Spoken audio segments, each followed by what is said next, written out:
of March to consider and determine what the budget policy entails.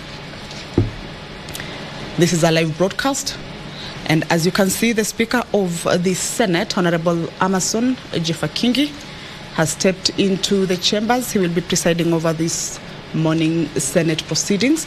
Allow me to hand you over to this broadcast brought to you by PBU in partnership with KBC. Good morning. Tuombe. Ewe Mwenyezi Mungu, tukusihi ututazame kwa neema nyingi na baraka sisi watumishi wako ambao umeridhika kutuita kwa nyadhifa za uongozi katika jamhuri yetu. Tukuomba utuajalie tuyatenda na kuyafikiria mambo yote yatakayofikishwa mbele yetu kwa njia ya haki na uaminifu, ili kustawisha amani, ufanisi na heri ya nchi hii yetu na wale ambao haja zao umezikabidhi mikononi mwetu. Amen.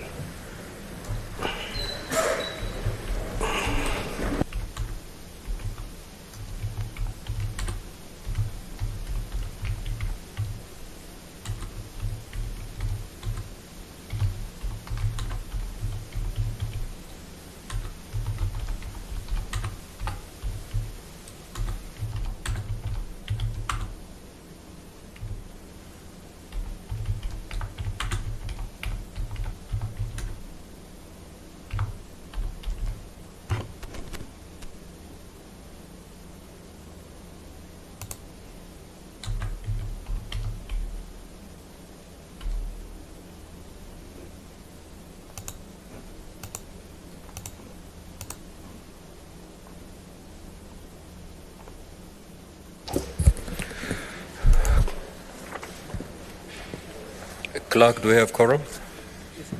We do? All right. We proceed then. Call the first order.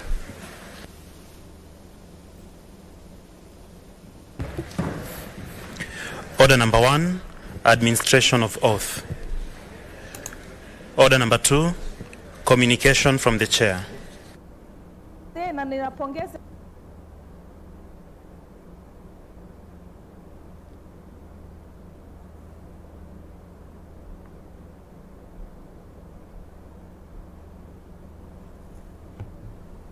Notices of motion. The Honorable Senator William Cheptumo.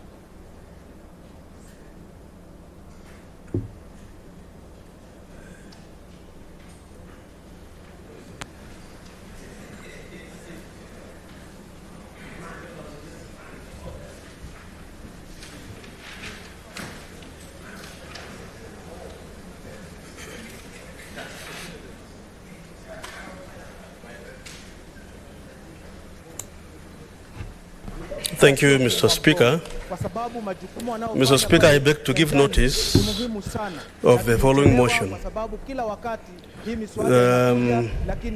Declaration of cat rustling and banditry as a national disaster and establishment of a special fund for victims. They are aware that cat rustling and banditry is a major menace and security threat in South and North Rift regions and some other regions of the country.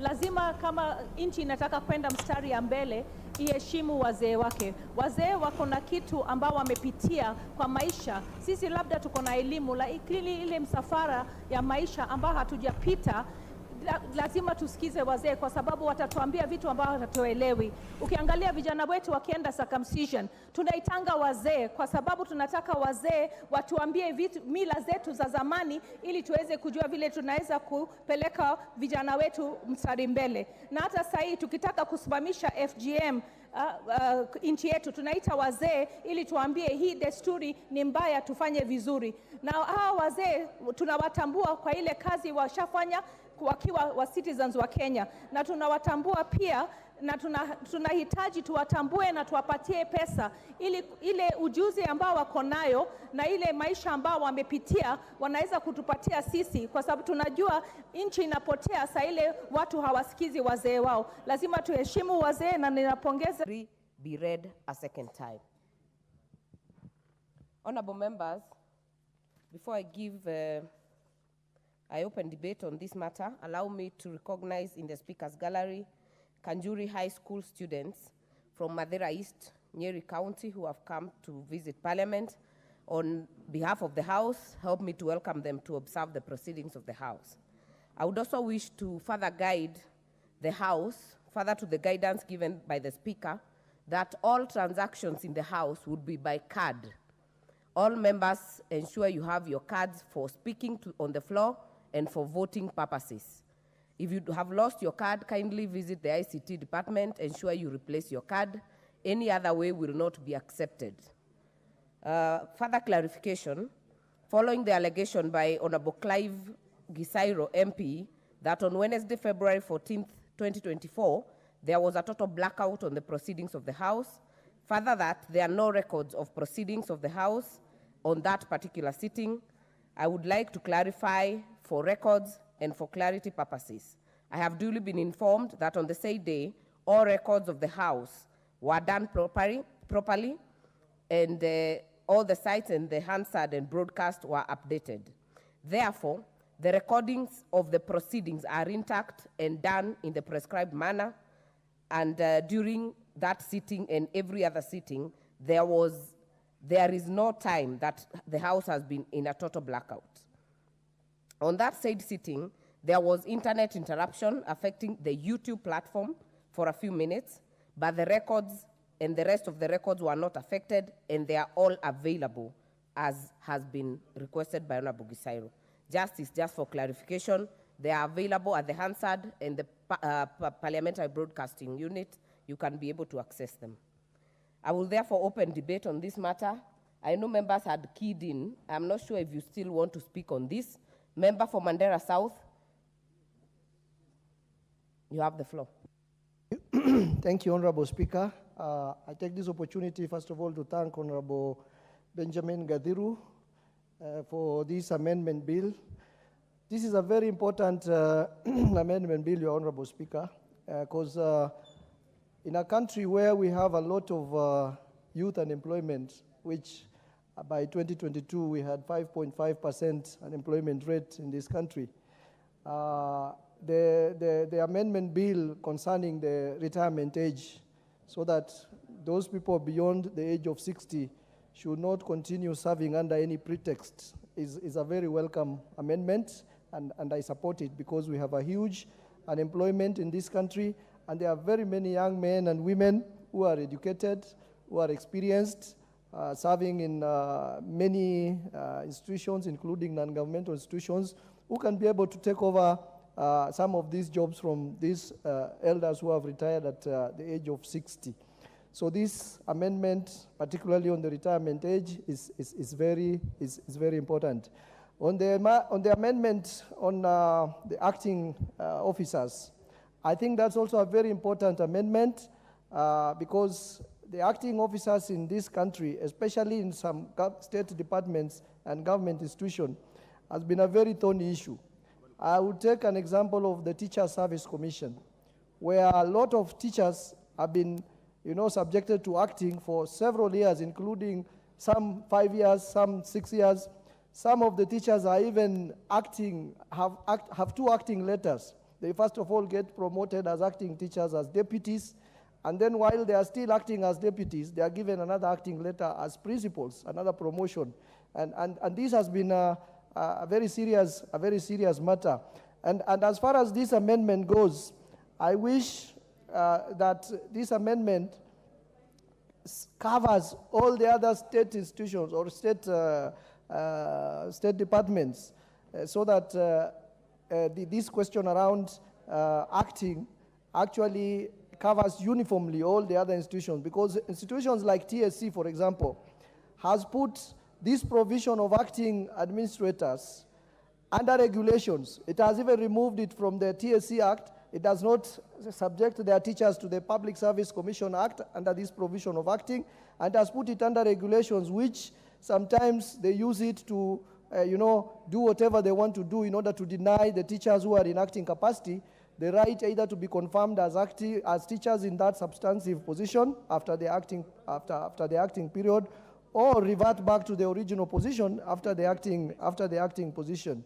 They have even gone ahead and cleverly issued letters. Instead of issuing letters with acting capacity, they have issued letters to call it additional assignments in order to avoid these questions around acting. And therefore, I would wish that this amendment goes further than, and covers all the other state institutions and state departments, and particularly institutions like TSC, which has abused this provision on acting left, right, and center. Thank you, Honorable Speaker.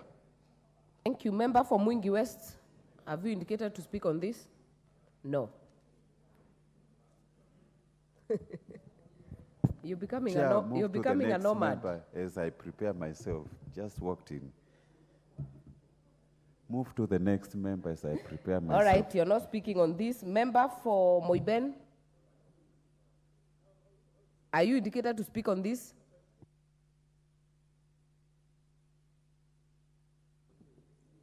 Honorable members, if you're not indicated to speak on this matter, withdraw your card. Make my work easier.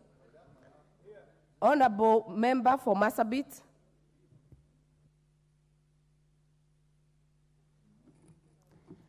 Thank you once again, Madam Speaker, for allowing me to add my voice to this very important amendment bill.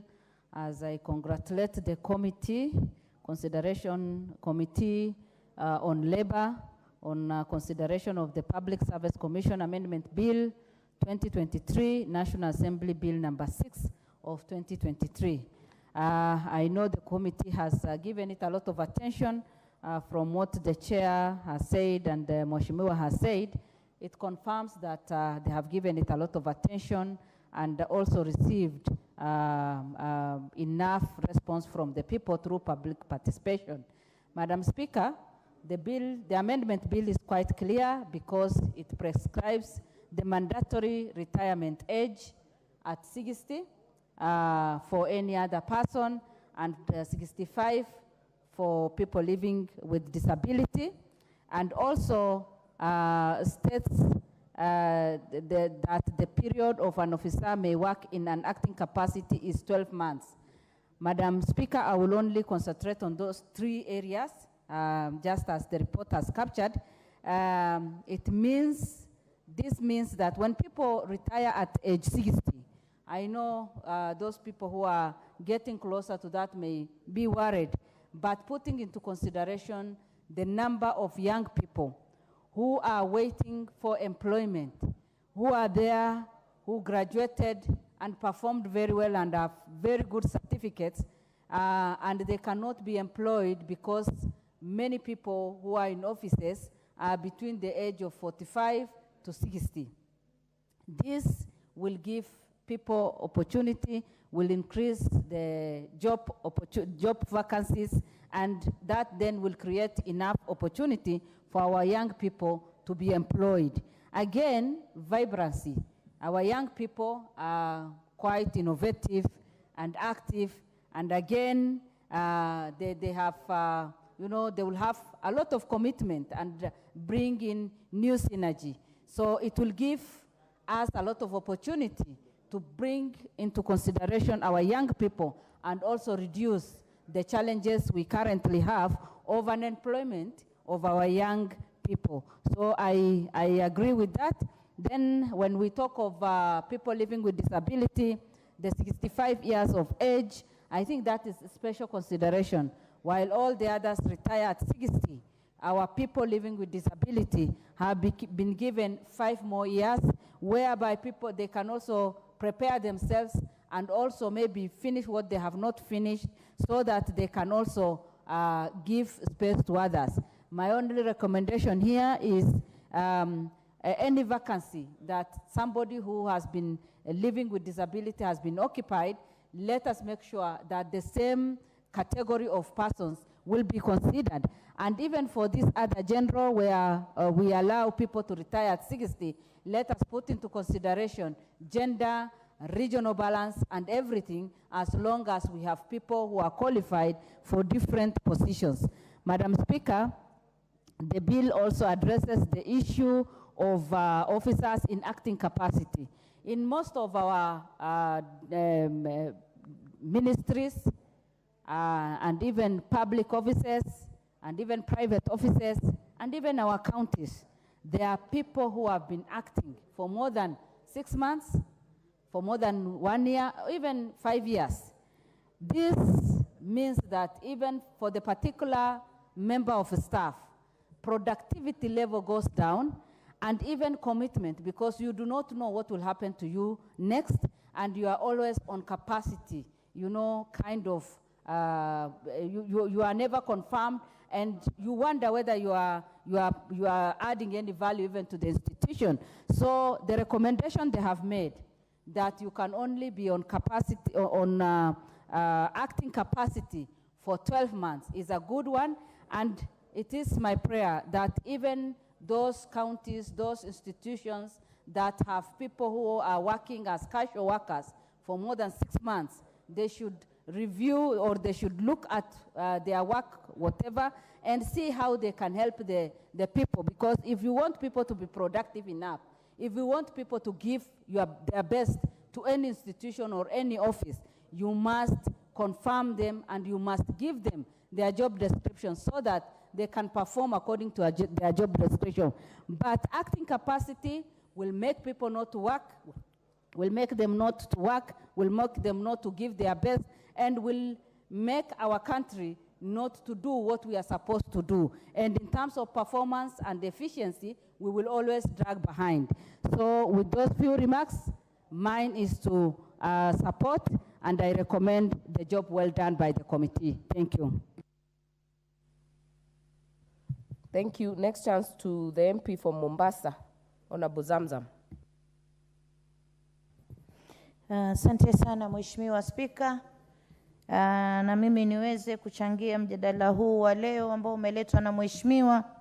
Mjadala mzuri sana Mheshimiwa Spika, ambao umeleta marekebisho ya kuweza kuwapa nafasi wale watoto wetu ambao wamesomea na wamebobea katika nyanja tofauti, kuweza kupewa nafasi ya kazi, na watu ambao wana uzeni, watu wazima miaka 60, kuweza kustaafu. Mheshimiwa Spika, Mheshimiwa Spika, tunajua kuwa watoto wetu wengi wametoka katika university, vyuo vikuu, watoto wetu wamesomea taasisi tofauti tofauti Mheshimiwa Spika, lakini nafasi za kazi mpaka sasa zimekuwa haba Mheshimiwa Spika. Na tukiangalia mpaka sasa, hata wakati ule wa corona, watu wengi sana walifutwa kazi na nafasi za kazi zikawa haba, kwa sababu watu wengi pia walifunga biashara zao Mheshimiwa Spika. Mheshimiwa Spika, kuweza kuwaingiza watoto wetu katika nafasi za kazi, lazima na sisi tutoe nafasi.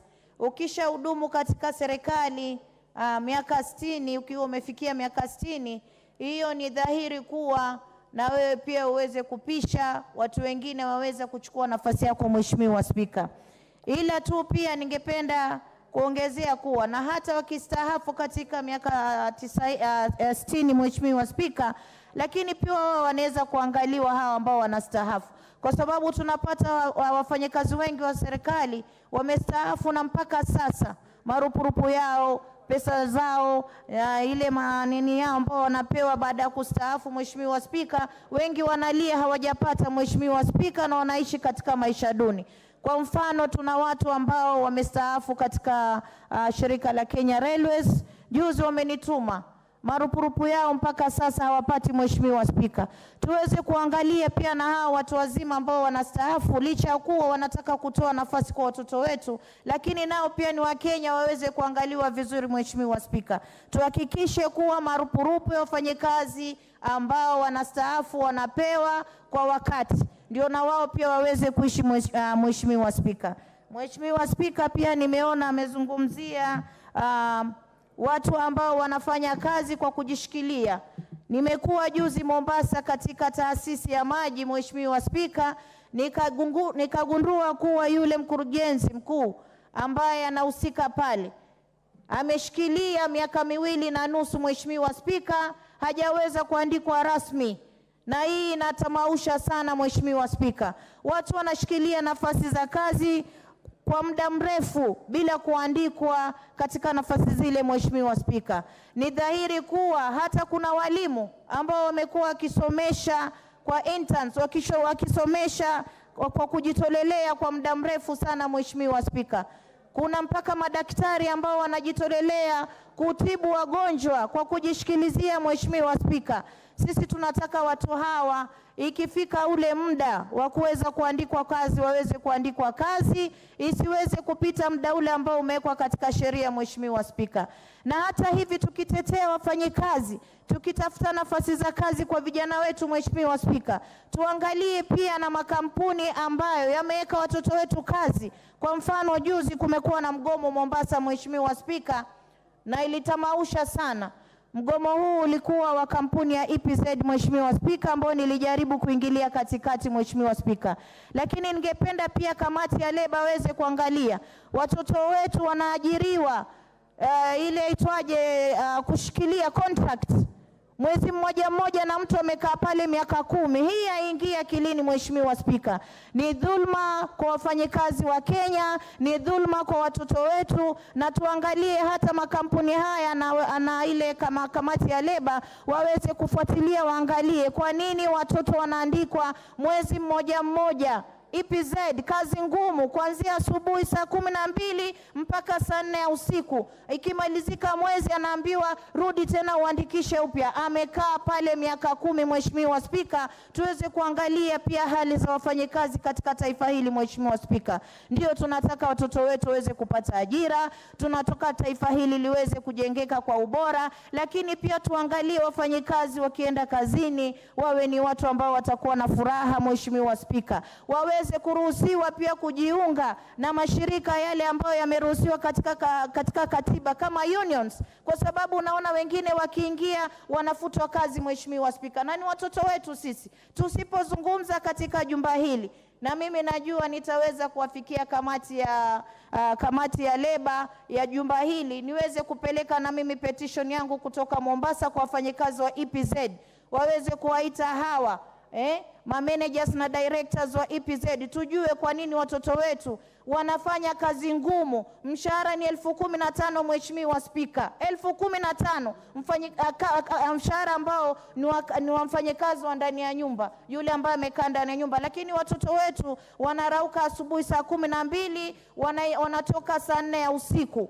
Hawana hata yale mapumziko, kisha wamepewa target. Kwa hiyo tukiangalia kuwa tutoe nafasi za wafanyikazi, tutoe nafasi ya wazee wakistaafu, watoto wetu wapate kazi, lakini pia tuangalie na mazingara ambayo sisi tunawapatia hawa watoto wetu kupata kazi. Je, haki zao za kimsingi zitakuwa zinaangaliwa? Je, marupurupu yao watakuwa wanapata kwa wakati? Je, wale ambao wamestaafu mambo yao yataangaliwa vizuri, Mheshimiwa Spika? Kwa hiyo mimi kama mama Mombasa napenda kupigia pono, nimwambie mheshimiwa ambaye ameleta marekebisho haya kuwa na kupongeza sana, na ni jambo ambalo limenigusa sana, kwa sababu tunajua asilimia karibu 51 ya vijana wetu wa Kenya hawana ajira, na hawa vijana ndio unapata wanaingia katika mambo ya miadharati, wameingia katika mambo ya pombe. Naona juzi naibu wa rais amejaribu kupigana na mambo ya pombe. Ni kwa sababu hawa watoto wamekaa kule hawana kazi ya kufanya.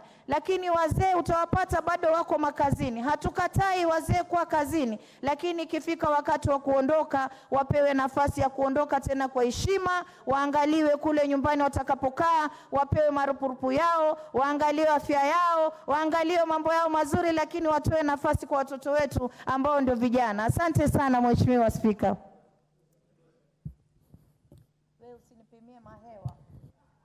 Muda wako umekwisha, Mama Mombasa.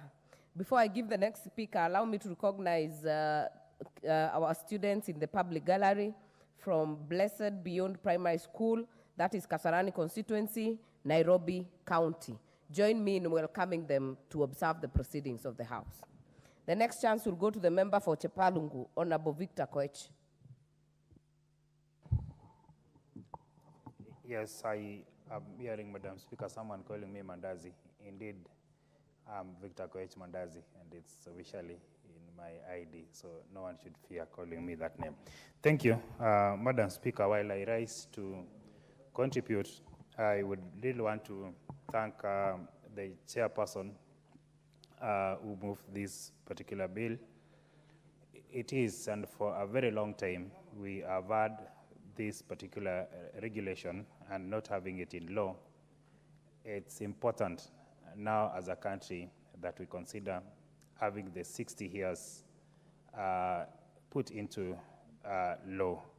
While we speak about the same, Madam Speaker, in consideration equally is the rate of unemployment for our youth.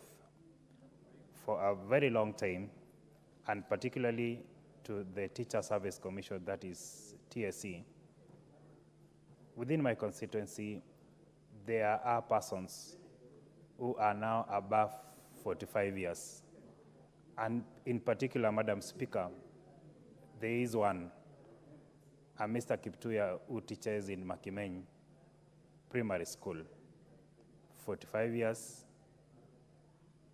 about to go to retirement at 60, and yet, Madam Speaker, he is unemployed.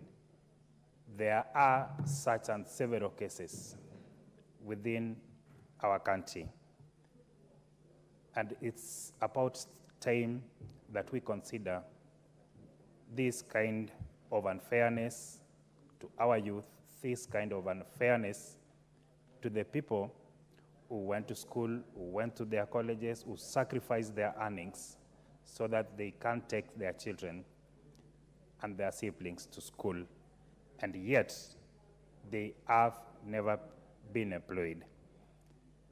And Mr. Kiptuya case is trending all over, and as the area member of parliament, I have had a discussion with TSC, and hopefully he is going to be considered in the coming recruitment, because it is sorry for one to be at 45 years, 46 years, and we expect him to work for 15 years to retire.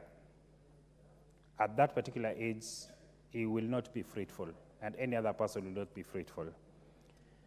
On acting, Madam Speaker, for someone to have acted for more than 3 years, normally they are compromised, because the appointing authority normally scares them. Their work is normally jeopardized. And Madam Speaker, it is necessary that we now have it at a maximum of 12 months, after which the authorities should be able to advertise for the positions and correctly fill them, so that we have persons who are substantial in those particular positions who can be able to deliver without fearing anyone. These cases, Madam Speaker, are so rampant in our counties. You find a CEO who has been acting for more than 4 years. Normally, they fail to deliver eventually, because they always fear losing their jobs from the appointing authority. Madam Speaker, once again, I would like to reiterate, and even seeing next to me is the chairperson for education. The issue of our teachers is really scaring. I want to repeat again, Madam Speaker, 45 years of age, Kiptuya from Makimeny, yet to be employed.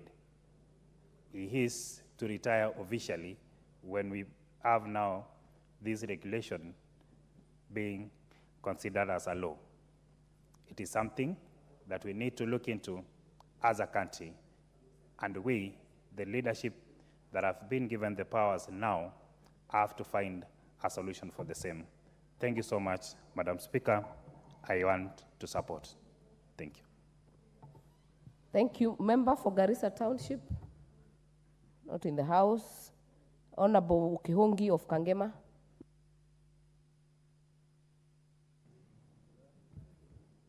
Okay, thank you, Madam Speaker. I want to support the report from the committee. Madam Speaker, and the bill by Honorable Gadiro. Madam Speaker, I just support the 2 points whereby the issue of retirement age, I think it has been misused a lot, whereby that aspect whereby that says that a person can get an extension after 60 years due to expertise. So many people has misused that provision, and you find there are people who are going up to 65 years, but they mean that they are expertise because they have retained or they have knowledge on the institution. But one thing that the CEOs or the leaders who are in the institution should do is that they should always prepare for succession. I think that's an area that has been misused by the CEOs, by the head of departments, whereby they don't prepare for succession. Therefore, Madam Speaker, I wish we have to make it strict after 60 years that everybody should retire. Madam Speaker, on the issue of acting capacity, it has been misused mostly by the CSs, whereby if they want to control a parastatal, they just make sure the CEO in a parastatal is in acting capacity. We have seen them acting more than 2 years, 3 years, and you find that person is at the mercy of the CS who seconded him or her to that institution as a CEO in acting capacity. I want to support the recommendation by the committee that 6 months that was recommended by Honorable Gadiro might not be enough maybe for recruitment of a CEO, but within 1 year, even if there are litigations, there are chances now of some institution not able to recruit a substantive CEO or staff in that succession to 1 year is enough.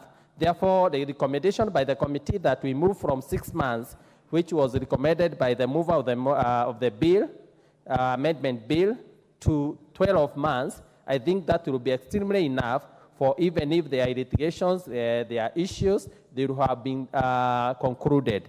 Therefore, Madam Speaker, I don't want to belabor on this issue. I wish to support the bill. Thank you, Madam Speaker. Very much. The Honorable George Koimburi, member for Juja. Asante sana Mheshimiwa Spika kwa kunipa nafasi hii ili niweze kuchangia hoja ya bill hii ambayo imeletwa na Mheshimiwa Meja Dong. Nimshukuru sana Mheshimiwa sababu ya kuleta hoja hii muhimu kuhusu watu wakongwe ama wale ambao wamefikisha miaka ya kwenda retire. Mheshimiwa Spika, hii Kenya yetu tuko na shida ya hao watu ambao wamezeeka na miaka yao imefika 60 ya kwenda retire. Mheshimiwa Spika, wakati wamefika miaka 40 huwa tunaona hakuna mwana youth yeyote ambaye amefaidika na experience ambayo iko na yule mzee. Kwa hivyo nachukua nafasi hii kupongeza Meja Dong kwa kuleta hoja hii muhimu.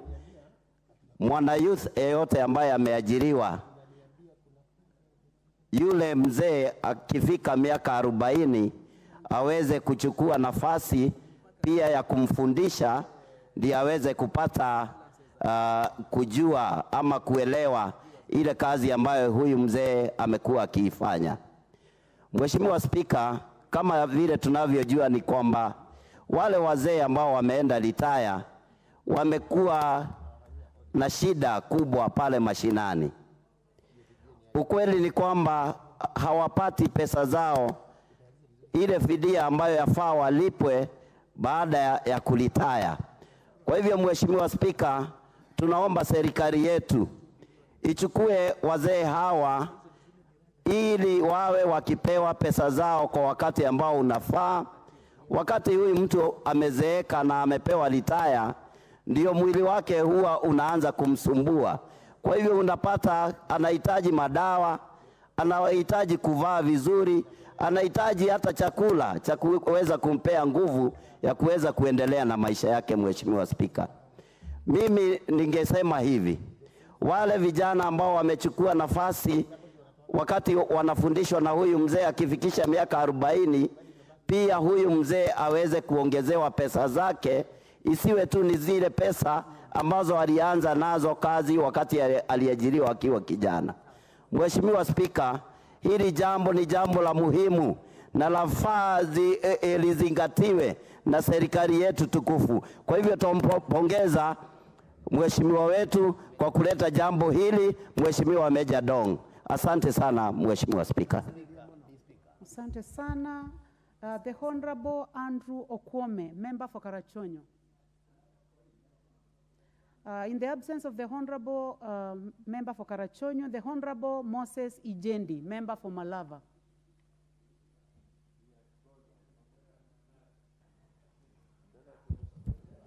Thank you, Madam Speaker. Madam Speaker, I strongly support this bill. Personally, I've been a victim of acting. My former employer, Madam Speaker, kept me in an acting position for 6 years. 6 years.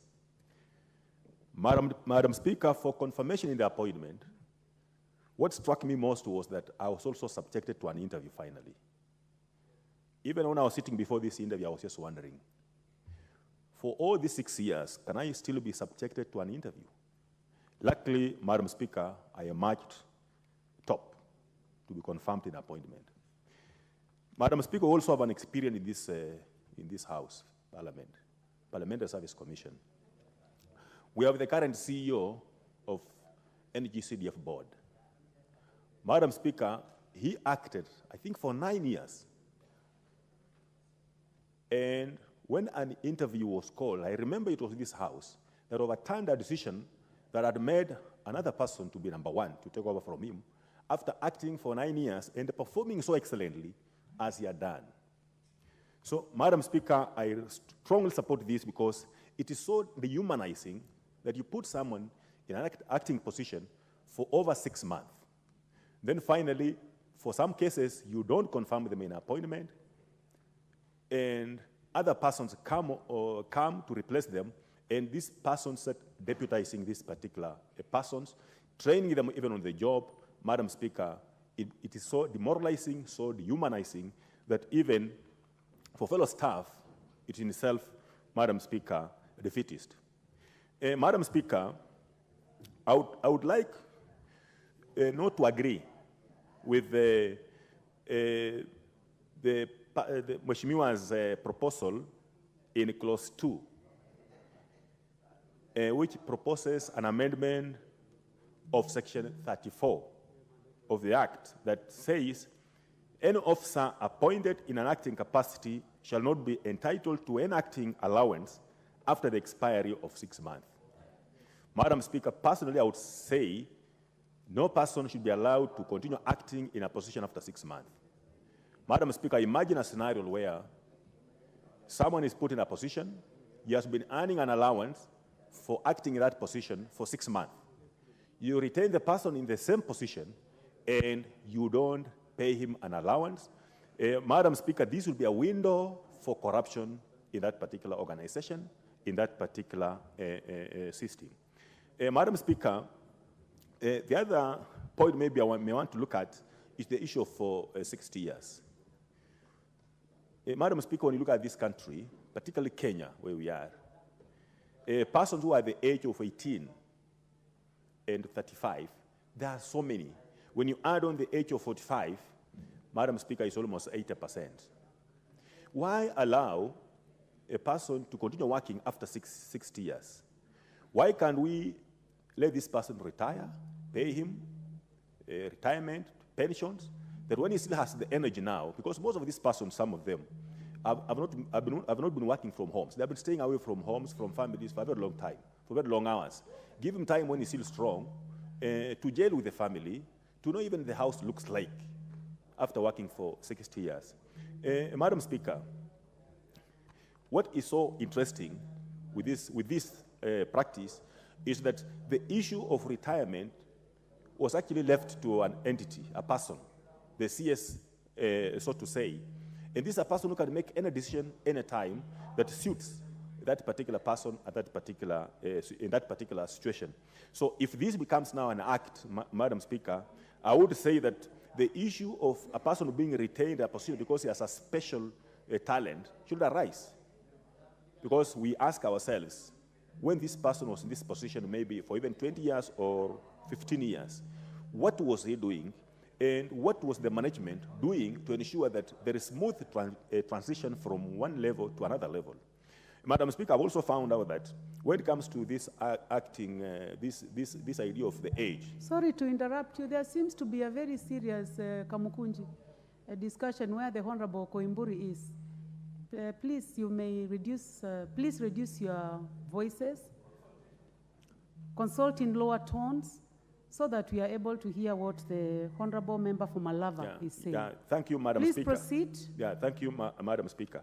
What I've also found with most officers and most organizations, they put persons in particular positions so that these persons cannot actually be suitable when it comes to a promotion, so that this person cannot be suitable to replace them after their age has reached 60. So, Madam Speaker, we must ensure that as much as we are putting there this age retirement law, we also must ensure that when persons, all organizations have systems that ensure that when a person, for example, is deputizing a particular person, this particular person, before confirmation or appointment in this particular position, actually has the requisite positions to be in that position, and also even rise up to the other level without necessarily what we are going through in this particular country. My brother was citing TSC. Yeah, there's a small challenge with the TSC that some of the persons who are acting in positions of deputies, because of the new requirement on promotions, some of them is very interesting. They are acting a position of a deputy, a position of a principal, but actually, even when it comes to promotion itself, this particular person cannot qualify to be principal. So this law will help actually to guide even TSC, to guide in terms of training, so that there is seamless flow of personnel in this country to ensure effective delivery of service. Thank you, Madam Speaker, and I support. Thank you very much. The Honorable Charles Ngusia, Member for Mwingi West. Thank you, Madam Speaker, for this chance to add my voice on this bill on Public Service Commission Amendment Bill brought by Benjamin Mwangi. And from the onset, let me just say thank you and appreciation to this Member of Parliament for bringing up this bill on the floor of the House. Madam Speaker, I always believe that you should stay young at heart, kind in spirit, and enjoy retirement, living happily, Madam Speaker. From the onset, I support retirement age of 60 years.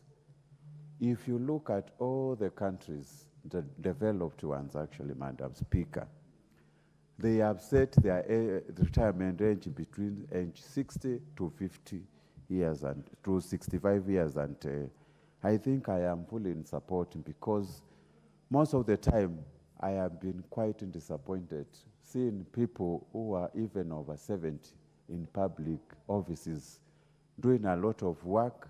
Their minds are tired, their bodies are tired, and young and energetic people are still loitering in the streets looking for employment, Madam Speaker.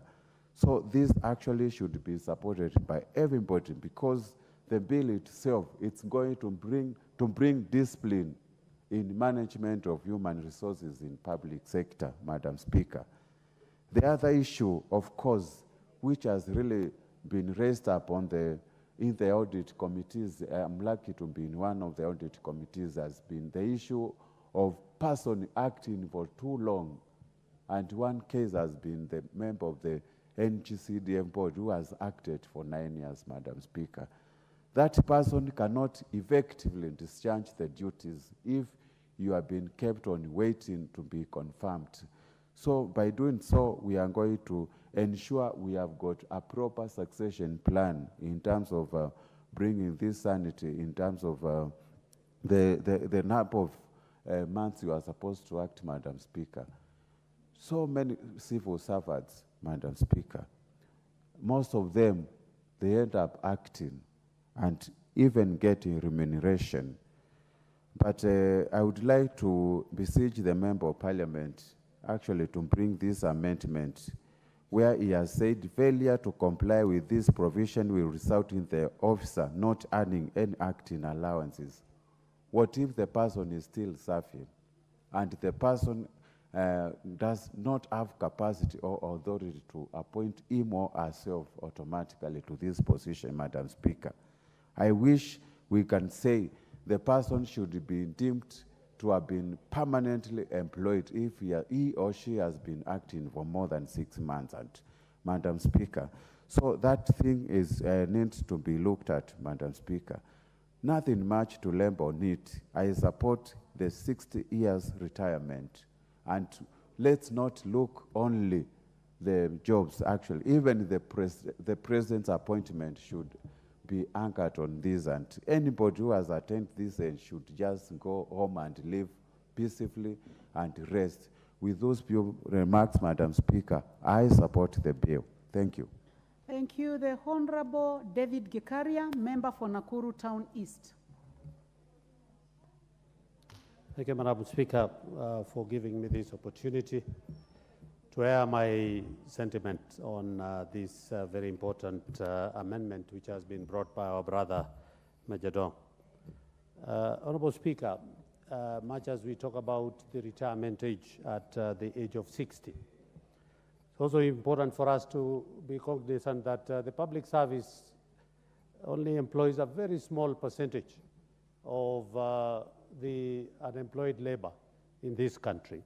And as we try to solve this problem of public service, the private sector also, Madam Speaker, which takes the lion's share of employment, we also need, much as Parliament, we need to think now beyond the public service and also be able to legislate on how we should also handle employees who are working in the private sector. And I'm saying this, Honorable Speaker, because looking at what has been proposed, Honorable Speaker, for a worker to be able to attain up to the age of 60, assuming he was employed at the age of 20, a record 40 years. We hear other employees talking about, I've been worked in this institution for the last 35 or something. I think it is recommendable. But Honorable Speaker, also at that age, a person ought to have been able to organize themselves. What happens normally for people when they are told to go and retire and they don't want to go, or they are seeking or asking for extension, is because they have not prepared themselves for retirement. And I think it is important for us also as a committee, as we think about, talking about at what time do you leave your employment, we should also be in a position, whether legally or by law or some legislation, to prepare these employees when they are going for retirement.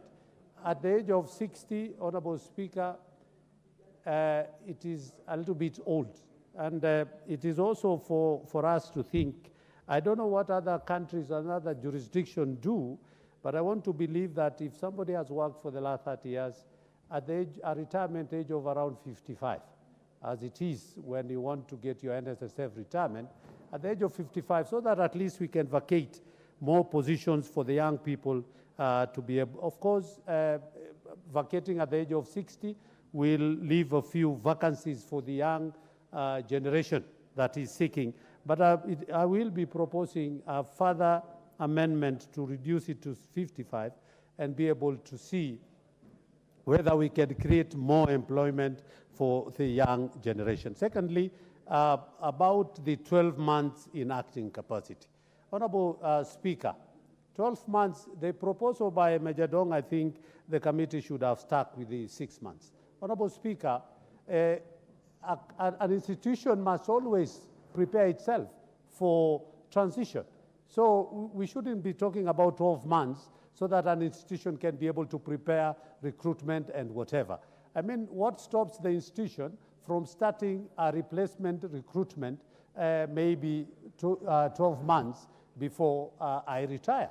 So I think, again, it is important for us to think critically about the 12 months and be able to leave it at the 6 months so that somebody is assured whether they will proceed or not proceed in the acting capacities that they will be acting.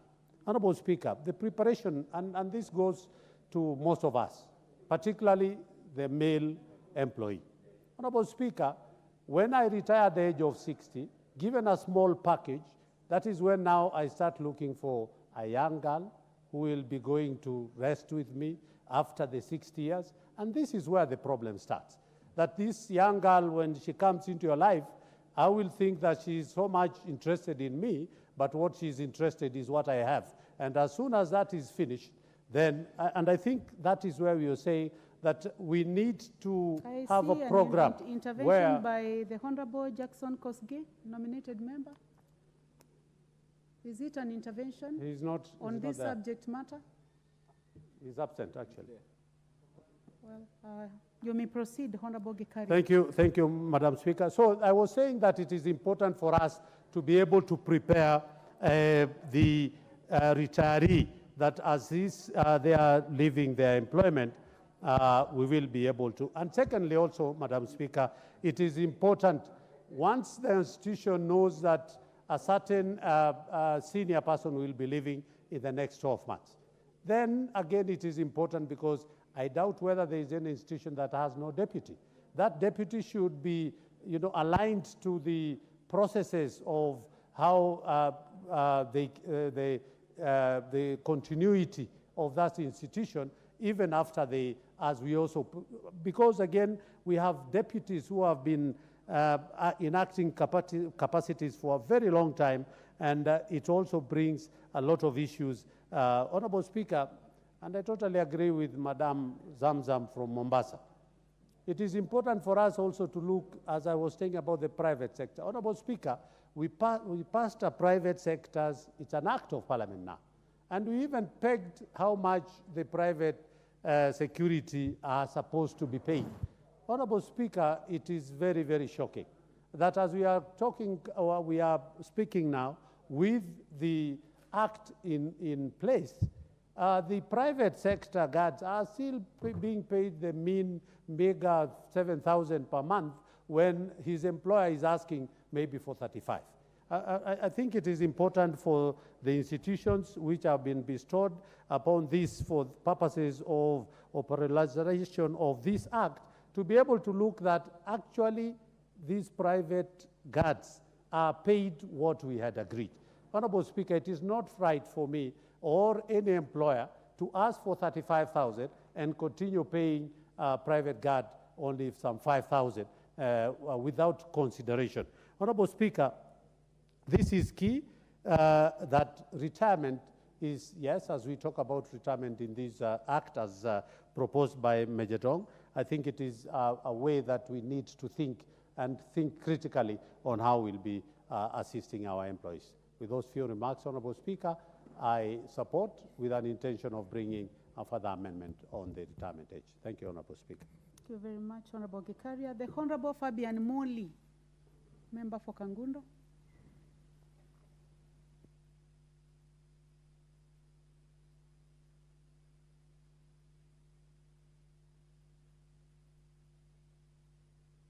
Honorable Fabian, I think that mic is not working. Kindly move to another mic. Please provide him with another mic. Thank you very much, Madam Honorable Speaker, for giving me my chance to earn my voice on this bill. It is true, indeed, this bill came to our committee. And also not forgetting to thank Honorable Major Dong and my members, our colleagues in the same committee with Secretariat, for all the work they did for this bill. Madam Speaker, when this bill came to our committee, the first thing there was a lot of crossfire on this retirement age. And we have come to realize that the 60 years for retirement of Kenyans is very important. As we had some submissions, some people proposing that, as also I've heard honorable members say that we should come the age retirement to be 55 years. Others were saying 57. Others were coming with 65 years, leaving the case of disability for 65 years. The 55 years, which went to crossfire in the reduced station, like especially the teachers parastatals, there was a lot of argument that many members of society, they have taken the loan basing that their retirement age is 60 years. You have a mortgage which you are looking to retire at the age of 60 years. You have a car loan you are looking to retire at 60 years. So we came to found that if we go less these years, we are going to disadvantage many civil servants. So I put also clear that it is not this committee which has put it to 60 years. It was like that before. Before the legislature says that the retirement age was 60 years. It's only that we have now make it to be a act of law. So before was operating through the legislature that the 60 years to be retirement age, but assembly to come to 65 years. So the committee has not come up with a new retirement age. Honorable Major Dong, he just brought it to the act which was in legislation. Also, the second issue through many submissions was about the acting. If you see within the fraternity of public sector in Kenya, there are many people who are acting. They are acting up to 4 years, they are acting up to 5 years. But when we did a lot of public participation and the interaction with many officers, that there was no factual fact for somebody to act more than 2 years. So that's why we found that if given the chance, the public sector, they are able to advertise the job and vet and employ within 1 year. So that's why we came to say that the 12 months is enough to recruit an officer to run another office. So now this bill is chairing the issue of acting more than 1 year. Even now existing many director general in this country, almost all of them, they're acting without any factual fact or any law which is not giving the time. We came to find that because the law is not giving the certain or the time which you can act, the time or maybe the requirement period which you can act, that's where there is that loophole. So this law has steward that, that lacuna that the people can act more than 2 years. Honorable Speaker, the other submission which came with that, there have been special manpower which maybe you get them at the age of 60 years, 75 years, they are still working in public sector in this country, expert like scientists, people working in investigation of aviation, they are still working at age of 70 years. There are also specialized doctors which are also working above 60 years. It is true, there are submission that these people, they can still come in as a consultant. They can still be taken as consultant in that field, especially now many doctors, they are coming in consultant. Aviation, we found that aviation industry, many they work still as employees, but they can still work as consultants. So that thing of making specialized manpower to work for long, this bill is still chewing. The other fact is that the argument which maturity age of the country, if you see right now, many students in grade 6 in Kenya, they are in secondary school. So the people who are supposed to be standard 7, now they are in junior secondary. It means that somebody, because I've gone to secondary school, there is maturity in age and maturity growth. So there is a future thinking that if we keep on the age of 60 years, we are going to disadvantage the future youth because people are maturing at younger age. But still, despite the argument, still the government is giving the ID at the age of 18 years. Even if you mature, they still the issue of registration, the issue to be recognized as maturity is still at 18 years. So, Madam Speaker, with those few facts, I support the hack and also I support the submission by our committee. Thank you very much, Madam Speaker. The Honorable Mary Emase, member for Teso South. Thank you, Honorable Speaker. I also wish to add my voice to this debate on this bill by Honorable Major Dong. Honorable Speaker, the issue of unemployment in Kenya is very serious. Statistics have it that 5.5%, according to the 2022 statistics, the rate of unemployment is at 5.5%. And statistics also have it that every year, an average of 50,000 graduates from universities are released into the job market. That is according to the Commission for Higher Education. And that does not include those that graduate from the middle-level colleges. So all these graduates expected to transit into job opportunities or positions. And I think the questions we should be asking ourselves, all of us, where shall we get these jobs if we continue to retain retired officers? Where shall we get these jobs if officers ask forever? They are acting forever without acting within a certain stipulated or defined period of time. Where are we going to get these jobs if even those who are lost through natural attrition are not being replaced? Honorable Speaker, we've been receiving MDAs and ministries who are telling us they have an aging population that is almost retiring the entire office, yet there are no replacements. So we even have an issue with replacing those who have left office, either as a result of retirement age, or accidents, or death, or in whichever manner. So there is a delay. Why are we delaying? And I want to support the position by one of the members that advertisement for recruitment to replace those who are leaving should be done 12 months to the period the other persons are retiring, because the establishment is there, the allocation is there. Why should that be delayed? Honorable Speaker, I think as a country we must plan for the future generation on how these graduates need to be absorbed as they finish colleges or university. And at this juncture, I want to thank and appreciate the President for the effort he's putting, even getting out of this country, visiting other nations outside in the world, to seek for employment opportunities for our young people in this country. And I want to urge all the nurses out there, apply for the position for the 2,000 nurses that are needed.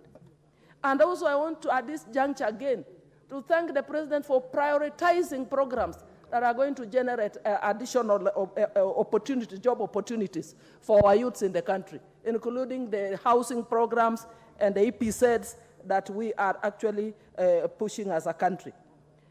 But, Madam Speaker, above all, we must also concern ourselves and ask whether our colleges are preparing the young graduates to match the existing and available opportunities in the world or in the job market.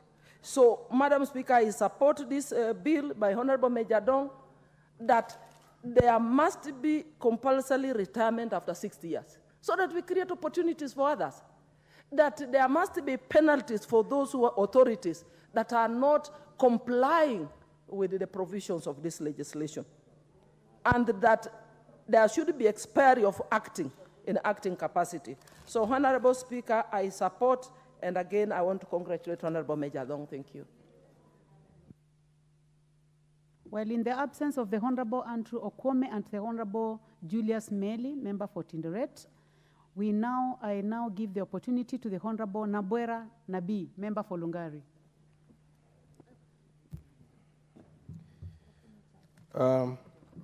Thank you, Madam Speaker. First, I want to raise to support this bill.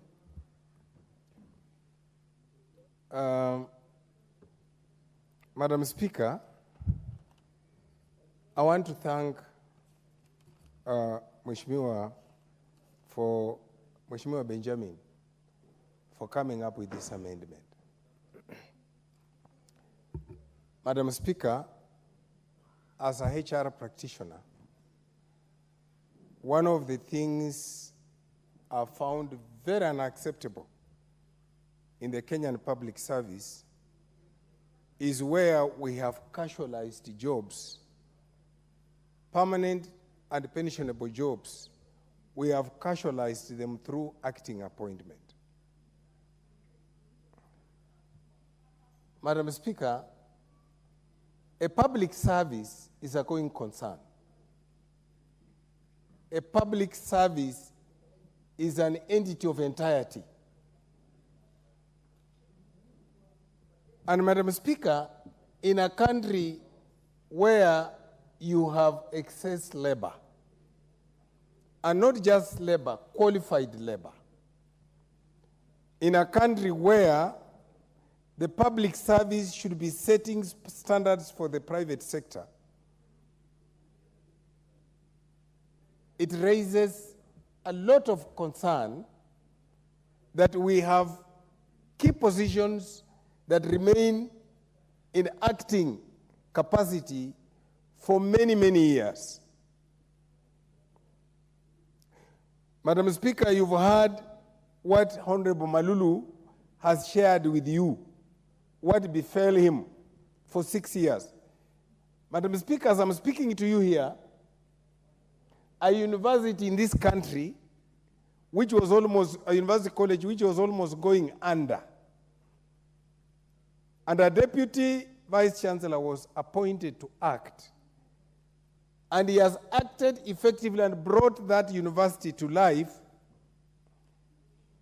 There has even been an attempt now to remove him and bring somebody who has been serving under him. That is what acting appointment can do. Madam Speaker, in this country,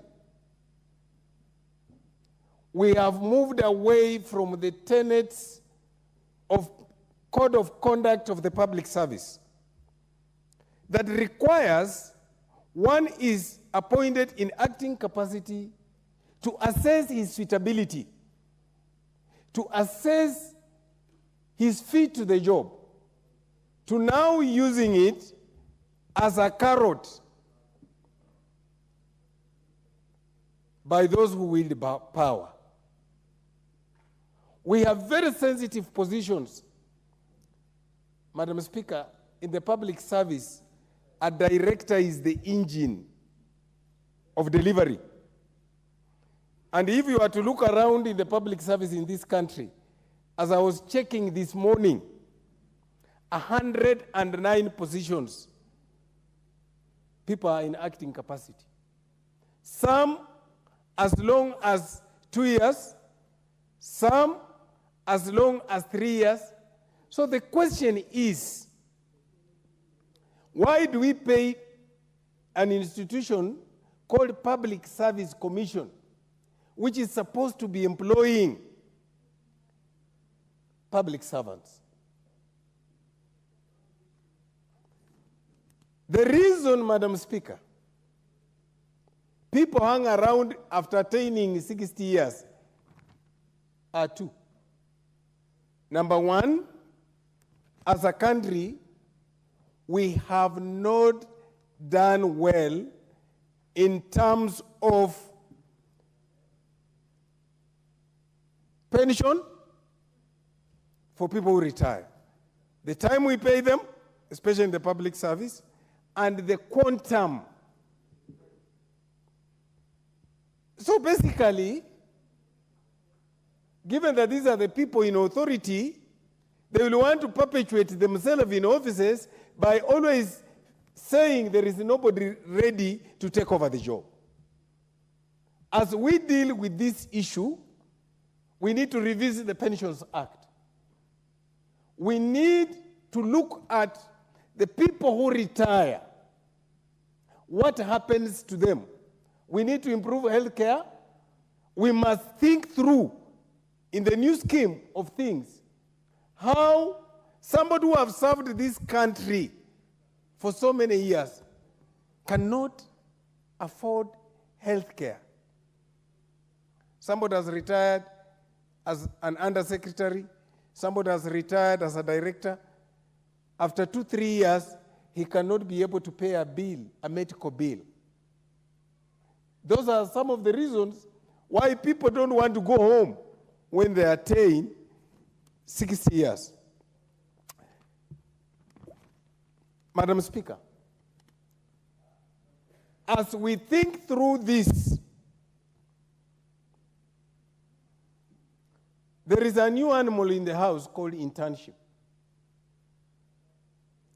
You know, those of us who come from the HR field, we keep on wondering how you can make a teacher serve as an intern for 2 years.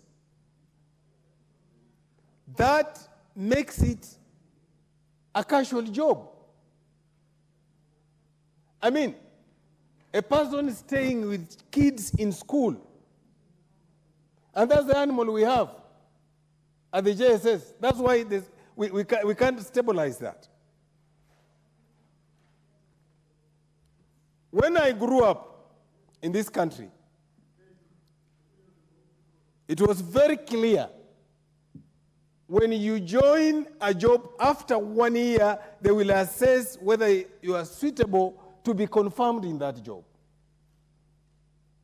So I'm even calling on the Teacher Service Commission, I'm calling on the Public Service Commission to reconsider the approach of keeping young people as interns for 2 years and reduce it to 1 year and confirm them in employment. Madam Speaker, good HR practice, you must have a HR plan in place. If you have a HR plan in place, you automatically know Nabina Bwera will be retiring in a year or 2 years or 3 years. You start getting somebody to understudy Nabina Bwera. So when he reaches the retirement age, that person takes over automatically. There shouldn't be a vacuum where we are saying we are looking, we don't have a person, we need to, we even waste a lot of money advertising where people need to grow in the system. But the biggest problem we have, Madam Speaker, is this issue, the general principle of inclusion. The reason you have 109 directors in the public service acting is somebody is waiting for his kinsman. Because the kinsman is not the second person, the immediate understudy of this person, so keep that person in acting. We need to espouse regional balance, gender parity, and the whole question of BWD in the public service. If the public service flouts the HR practice, the code of conduct, how do we expect the private sector to behave?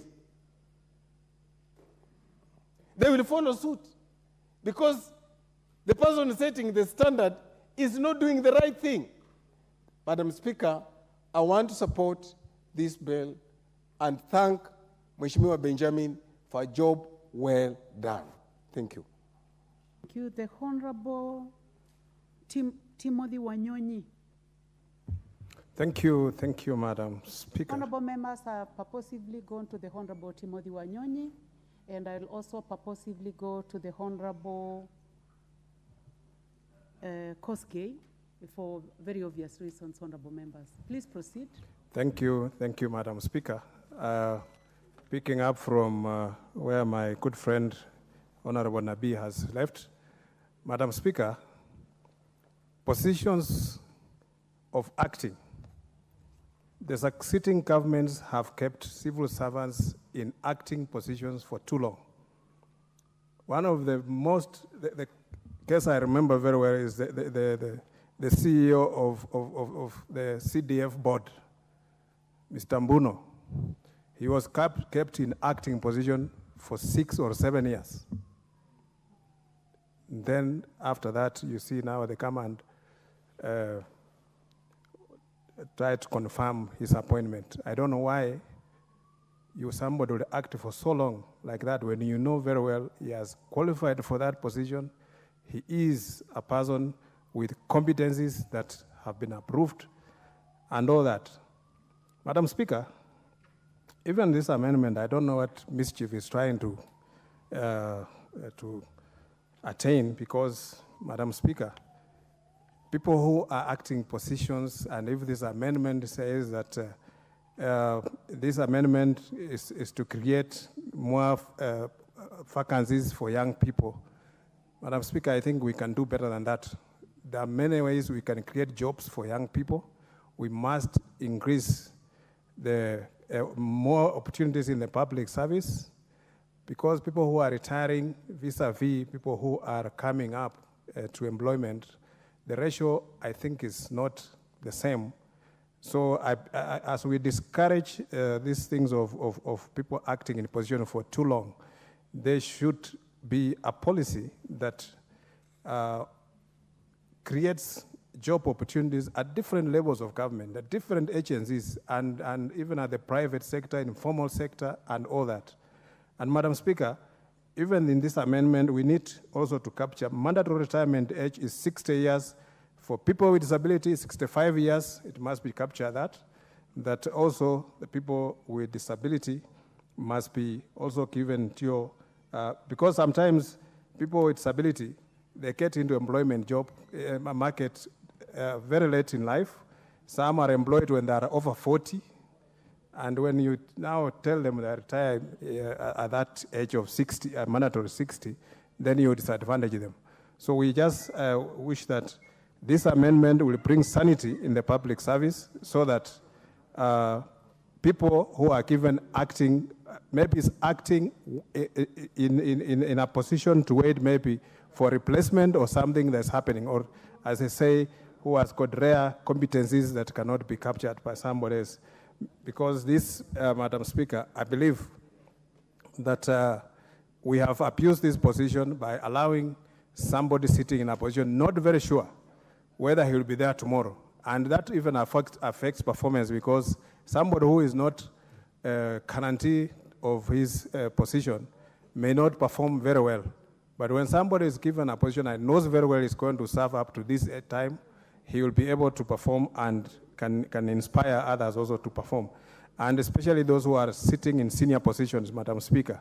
So we just want to see that public service, and including the appointing authorities, especially, I remember in the last government, many CEOs of parastatals, almost 80% of them were in acting capacities.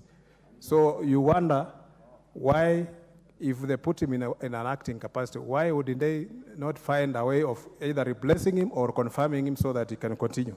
So, Madam Speaker, I just want to add my voice, but I also want to say that people with disability must also be given, when we are doing this amendment, Madam Speaker, we shall amend at a later stage to include persons with disability in this amendment, Madam Speaker. Thank you for giving me a chance to speak on this. Thank you very much. The Honorable Jackson Kosgei, nominated member. Thank you, Madam Speaker. I think my colleague team has handled.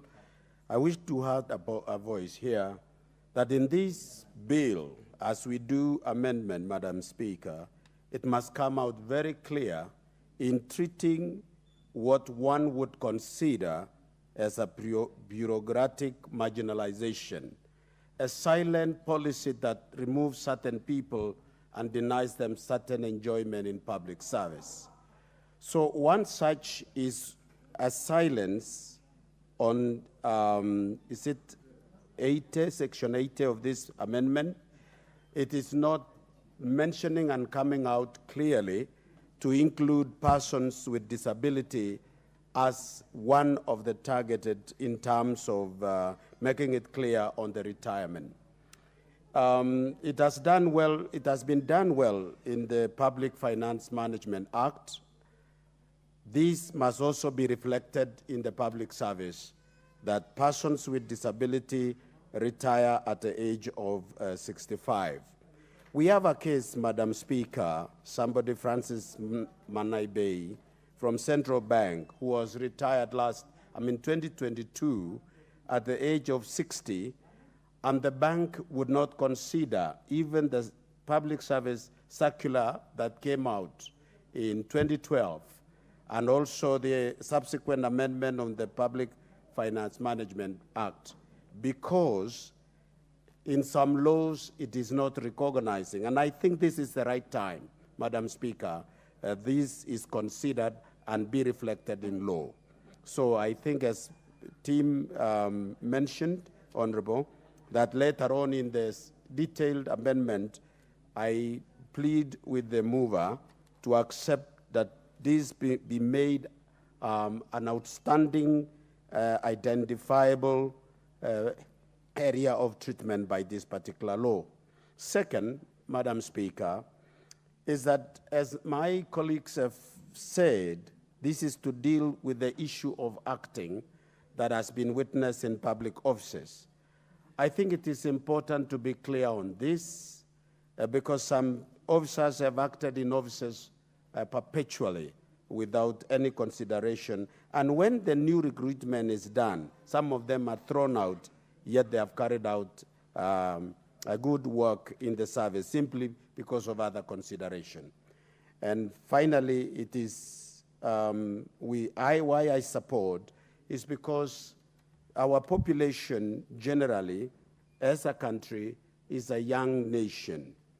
We have the population at over 50%, and I think the best way to do it is to find a way of absorbing them, this being one of the ways and not the only way, but we must balance between experience, what the nation needs, and not punish and use age as a punitive alternative for us to get a room for someone else. We don't have to deny one to give another, but we need to balance between the two considerations. With that, Madam Speaker, I support the bill. Thank you very much. The Honorable Rahim Dawood, member for North Imenti. Thank you, Madam Speaker. Madam Speaker, I want to join my colleagues in I would request to be protected I can see from that you are upstanding. The Honorable Order member for North Imenti. The Honorable, I don't want to use your other name. The Honorable Felix. Because I can see where you are on the screen, I'm very sure that we'll get to you. What was your intention? Because you rose on your feet and you are raising up your hands.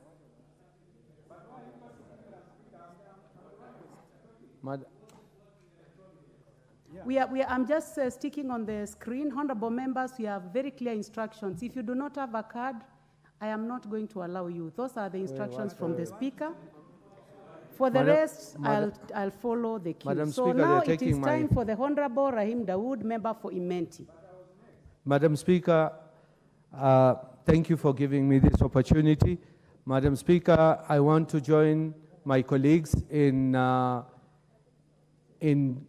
supporting this bill, the Public Service Commission bill. Madam Speaker, last year in November, my bill, the Public Service Values and Principles Bill, has already gone through, where it says that we need to have all the facets of communities, of disabled, of women, of gender, together with the counties where people come from, to be specified. And Madam Speaker, already we have gone to, it has gone to the Senate, and hopefully it should be law. Madam Speaker, I agree with Honorable Major Donk in that this bill, we need to specify the 60 years as retirement age. We should not leave it to regulations,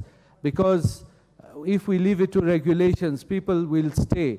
Madam Speaker, there is another portion in this bill where Major Donk has not touched on, is where even if you pass the retirement age, you can be contracted and you can still be employed through a contract. Madam Speaker, there should be no reason to employ anybody on contract because they have special skills. A lot of us have got special skills, a lot of the youth have got special skills, and we should definitely give space to the youth to come up, because how are they going to develop any skill if we say we are just going to be employing retirees on contract after the retirement age?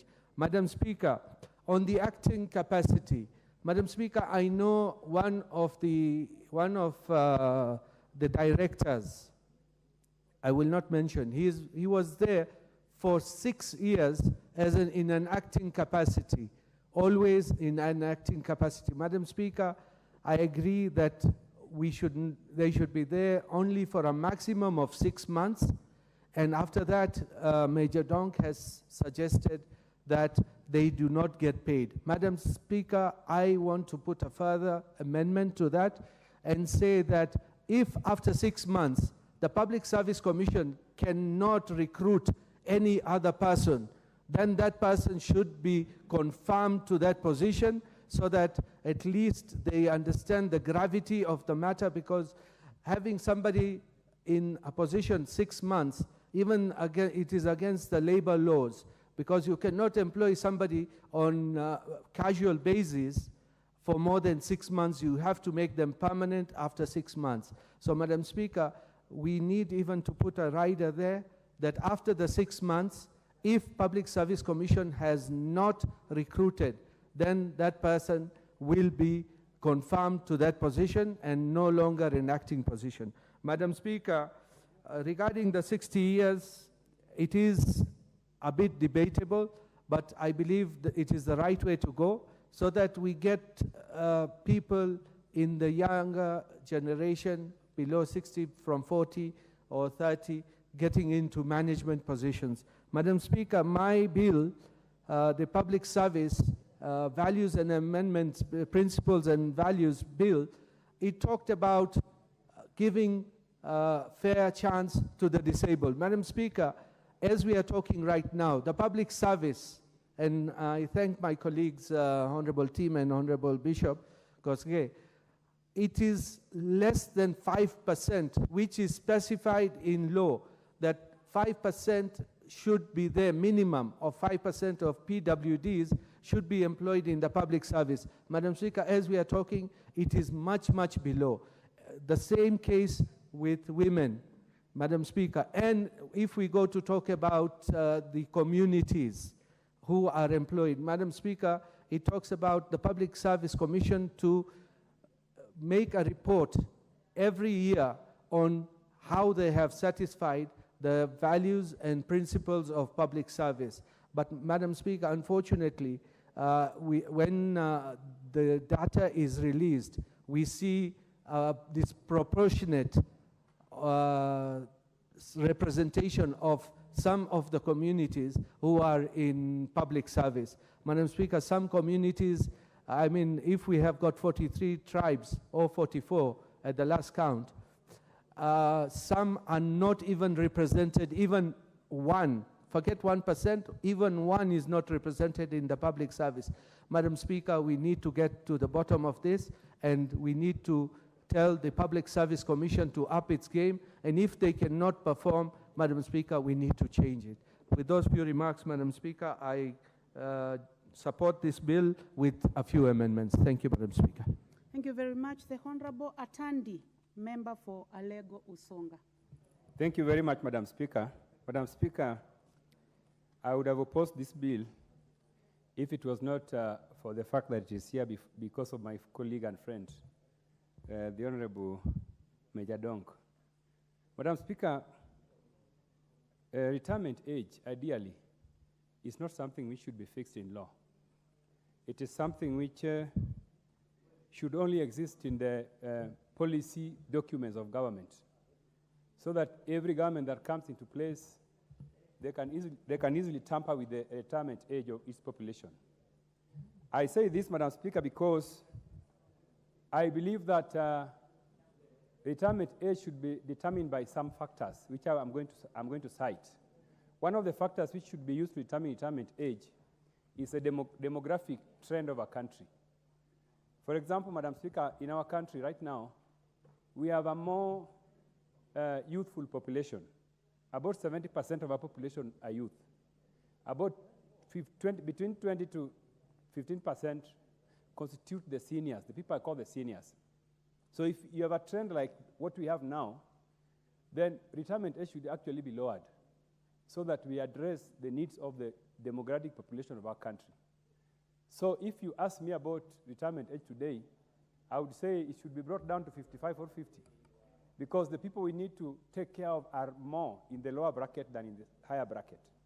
If you go to countries like USA, those countries are having problems with the aging population. There are more older people than young people. So the retirement age in those countries is higher. Like now, US, I think, is 67 to 70.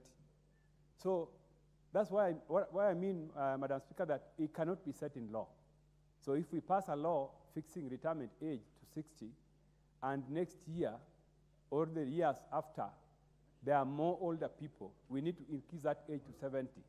Because if there are more older people in a country and the retirement age is lower, it means you are putting a burden of keeping the older people in a country. It's going to be very higher, and it's going to affect the performance of the economy of our country. So, Madam Speaker, I sincerely feel that my colleague would look at this law and look at it in line with the democratic status of our country. The other factor, Madam Speaker, which I believe is important in determining the retirement age of our country is gender. Because, Madam Speaker, in some countries like Indonesia, you find that the female gender, they have a lower retirement age. And I believe in Kenya, we need to do that. Because given that right now we are having social problems, which are caused by parentage problems, parenthood, weak parenthood. We're having things like alcoholism, things like LGBTQ, all these problems. We need to allow our female gender to retire early so that they can also go and attend to the challenges we're having like these ones, which most of them are happening, by the way, because parents are not engaged in taking care of their children. They are working. Kila mtu anazunguka huku na huku. So, Madam Speaker, this gender question is something which I think this House needs to take note of. Because we are, in as much as we want people to earn money, but we also should be interested in the future of our country. What kind of people are we raising? Madam Speaker, the other factor which I also think should be considered when looking at retirement age is that we need to separate between private sector and public sector. So that if you're working in the private sector, you could be allowed to retire earlier. But people working in public sector, for reasons that we know, that public sector, we need people who have been there longer to continue serving because of history and track record. Order, Honorable Member for Lego Usonga. The Honorable Nyenze, are you on an intervention? Speaker, I want to contribute. Or you are just being strategic? Yes. You may proceed to conclude, Honorable Member for... Thank you. So, Madam Speaker, Samuel Atandi, you may proceed to conclude. I was saying that we need to separate between people in public sector and people in private sector. And my view is that if you're in private sector, we need to maybe have a shorter retirement period than if you're in public sector. Public sector, we may need people to stay longer because of the history and, the experience of public sector is very specific. So that's something which we need to put into consideration. Madam Speaker, there are countries that have given us very good examples of how to manage retirement age. If you go to a country like Thailand, retirement age is 55 because the youth are more than the elders. So, but they are always increasing the retirement age every year. Every year they add, because they are checking the advancement of these ages vis-a-vis the resources they have. So, Madam Speaker, as I said when I started, that if it were not that this motion was brought by somebody who is my close friend of mine, I would oppose it in totality, because this is not something which we need to put in law. If we put it in law and tomorrow the aging demographic trend changes, so that we have more older people. If the population of our country, say 50% are older, you cannot reduce the retirement age. You have to increase the retirement age so that the people who are older can continue working. But if the youths are more, then you lower it. Right now, actually, we need to have it at 55 or 50, because all these youths that we are graduating every day, where are they? They are not getting jobs. So let the old people leave early, the young people get the jobs right now. Madam Speaker, thank you. Thank you. The Honorable Indikiri, member for Buri. Thank you, Madam Speaker. This bill basically addresses three key issues. the age of retirement, the acting, and the contract. Madam Speaker, I think I agree with all the members, and specifically the mover, that we need to make amendment on clause 2, 3, and 4, where it is addressing pertinent issues that affect employees' service. Madam Speaker, I would wish to state that the mover considers Section 81, because Section 81 also colors the age 50. So in your attempt to make the amendment on 80, please consider also making amendment on Section 81, because it flows. Because if you leave it without making an amendment, then you're not going a good justice. We shall come back again. Madam Speaker, I totally agree that it's very important that we put a fix on the age limit. Mr. Speaker, we cannot leave it on regulations. Madam Speaker, we cannot leave it on regulations. Let us entrench it in the law. That way, it will become more easy to enforce. Because why it is very weak is because as it is now, it's on the regulation. And therefore, implementing and executing it, it becomes very difficult. Madam Speaker, there is no reason as to why people should not retire at age 60. I think it is good. That's where we ended. But also we need to take caution that as much as we are talking about the age limit, we should ask ourselves the percentage of Kenyan population that are assimilated in the employment sector. So when we are making the law, we need to be very careful that going forward, we might eliminate what we think is the most productive age of the population. Madam Speaker, I don't quite believe that by putting the cap on the age, 60, is the solution to unemployment in this country. And that's why I'm standing with the President when he's moving all over and trying to do whatever he can to create more jobs for our people, not to enter into employment, but to enter into self-employment. Madam Speaker, there is no reason as to why someone should continue active for 3 months, let alone 6 months. What's the reason? To me, I think the shorter period, the better, because any organization that follows the procedures that has work and code of conduct and guidelines, the succession program need to be managed before the retirement age. So, Madam Speaker, I think the problem that we're having is the operations and the management of these institutions, which need to be taken care of through a succession program, not waiting until the people are put on acting capacity. Madam Speaker, there is a serious problem, and it is cutting across all the sectors of this country. Madam Speaker, some people are taking employment, acting capacity, and the weakness to create opportunity for people to continue serving, and others to see an opportunity for them to put people into those positions. Madam Speaker, the TSC is notorious. TSC is very notorious on this. Again, I agree with the honorable member who said this issue of having people retire and then they continue serving again and acting capacity at the same time. I think that is wrong and it should not be encouraged. Madam Speaker, the contract. Madam Speaker, I think the government is running away from responsibility. It is easier and cheaper to employ people on contracts, given the circumstance of the economy. But now what we are saying is that there are some sectors in this country, particularly the teachers, who should not be put on acting capacity, on contracts. So, Madam Speaker, with those few remarks, I support this amendment, but I ask the mover, please, to make sure that you consider Section 81. On a final note, Madam Speaker, the issue of pensions is becoming a very serious problem. There is a problem at the pensions department, paying of pensions for our retired people. Some of them have not been limiting retirement funds regularly, so that when the people are retiring, they have no money. But I think we must make it a deliberate effort that all the retirees, because there's a procedure which is in the Public Service Act, that how the pensions will be paid. They need to stick to that, and they need to ensure that when somebody is leaving service, maximum waiting period is not more than 3 months. I thank you, Madam Speaker.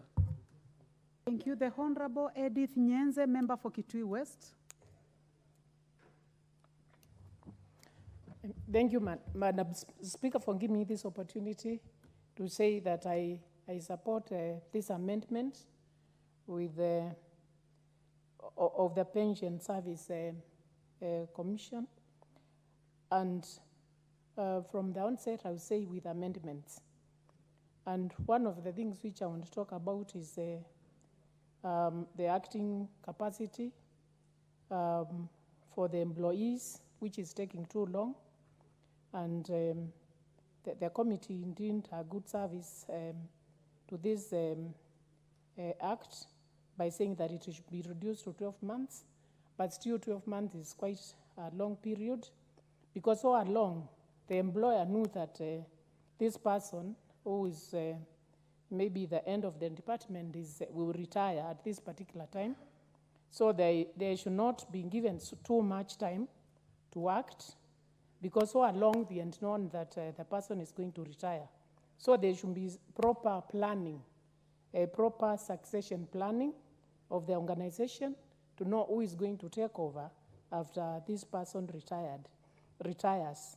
There should also be some training of the employees who are already in place, so that immediately this end of department retires, that they should be in a position to take over. Because it's actually very disappointing for one to work in an acting capacity for too long, and then when they now get a replacement, this person is not considered who has been acting on acting capacity. It can be then disappointing after working for so long, only getting allowance without being properly remunerated. I want to say that it's very important for an organization to prepare its employees, especially when they just get employed. They should come up with a pension plan, a pension scheme, so that in the event of retirement, this person is well equipped with the proper remuneration or proper pension money, which will help them in retirement, so that they don't link around in the organization. It's also good to prepare them for an organization, but both in the civil service and in the private sector. They should come up with a medical scheme. They should not only a medical scheme, but a medical cover which would also work after retirement. And that plan is there, and they should start contributing early.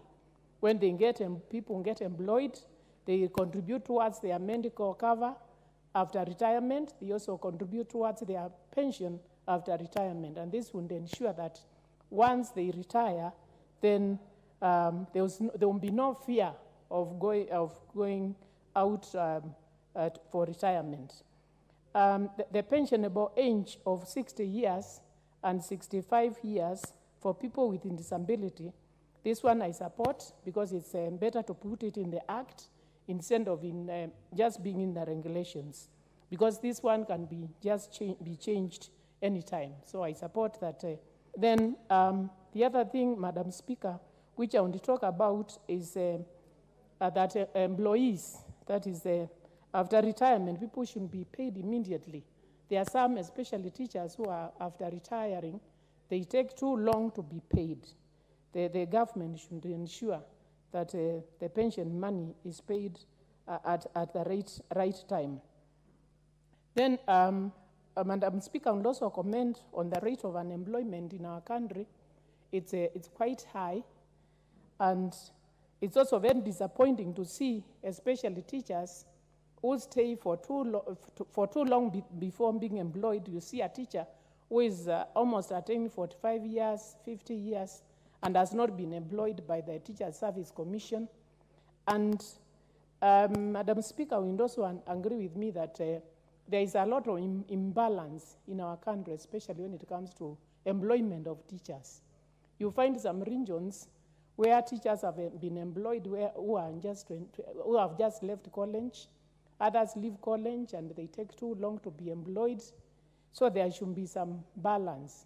So what happens to that one who gets employed at 45? Because after that 45 years, they will not get any employment. So what will happen to them? So there should be some balancing in the country, especially on the employment of teachers. As I've said, in some regions, they are employed immediately. Other regions, they wait, and it's very, very disappointing to see them having been trained as P1 teachers, and they don't get employed. So, Madam Speaker, I support and also say that there should be proper training, proper planning, so that by the time one comes to retire, that the institution knows who is going to take over. We should not encourage even waiting for 3 months, even waiting for 12 months. It should be after retiring. After one retires, they go home and give room for another person to take over. Because imagine acting indefinitely, acting without knowing whether you are going home after 3 months, after 6 months. You will not be productive in the institution because you are just planning on when and how you are going home. So let's have proper planning, proper succession planning. Thank you, Madam Speaker. I support. Thank you. The Honorable John Waweru, member for Dagoretti South. Honorable Speaker, I thank you. And I also want to take this opportunity to thank the Honorable Benjamin Gadhira Mwangi, because this is a bill that he had brought to the House in the previous year, and I'm glad that it has now seen the light of day. And I want to say right from the onset that I do support.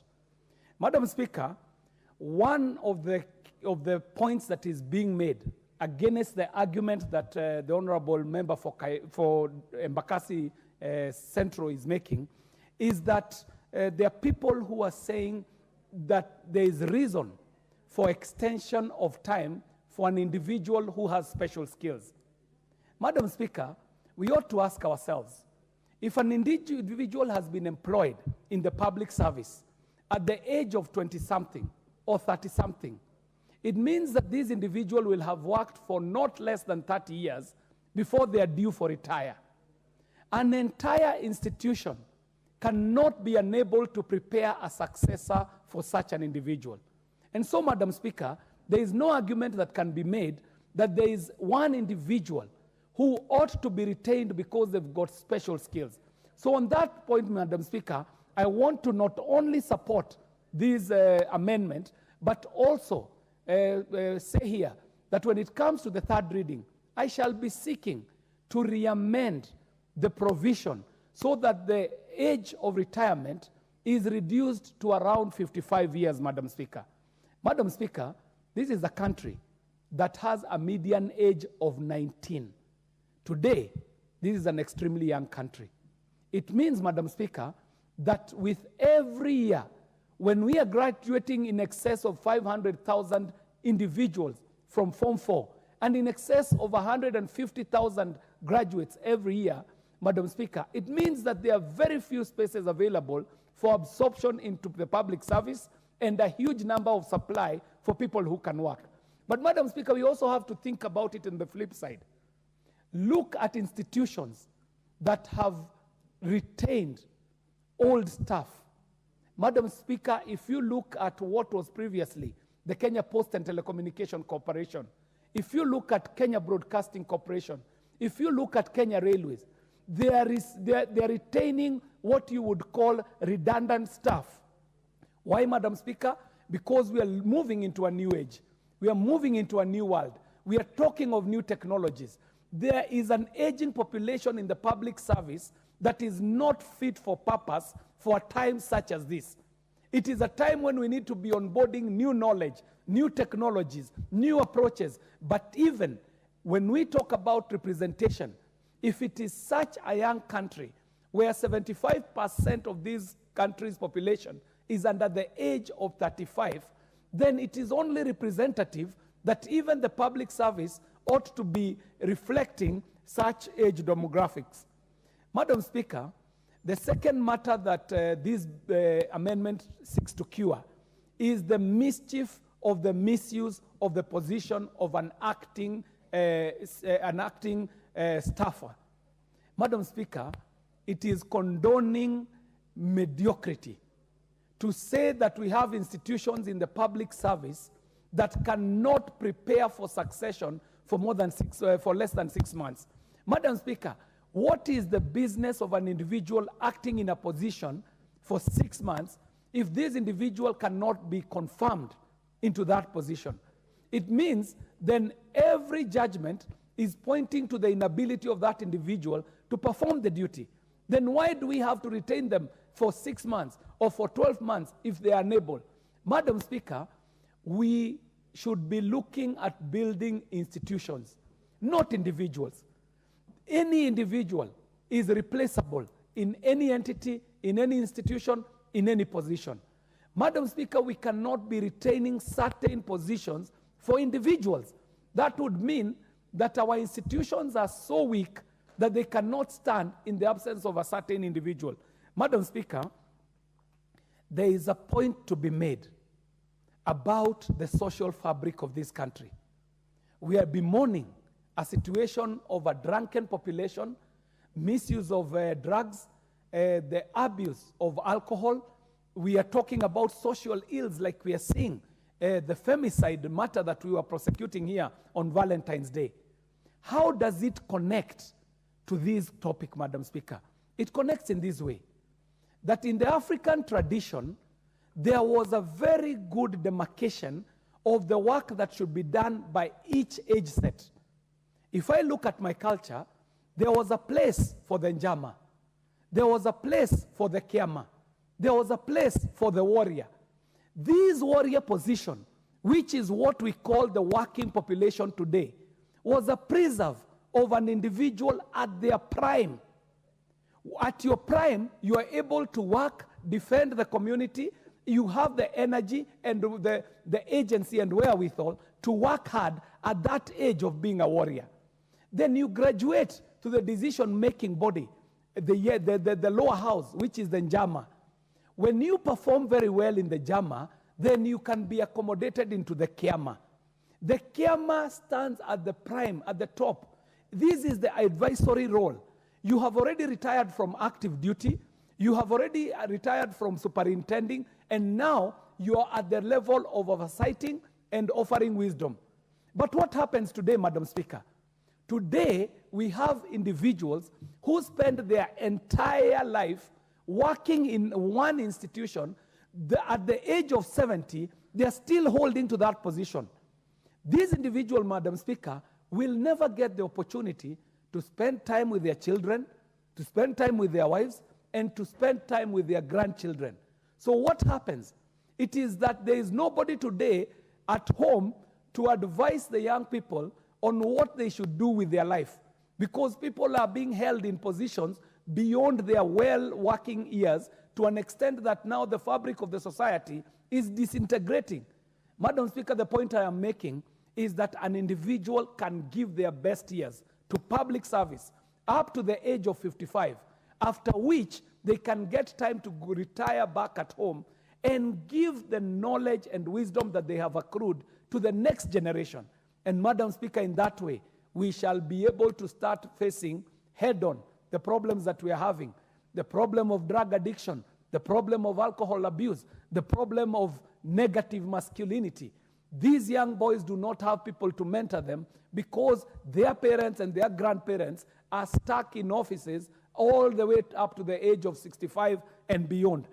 Madam Speaker, there are dispensations and jurisdictions that have a place for someone who has worked extremely well.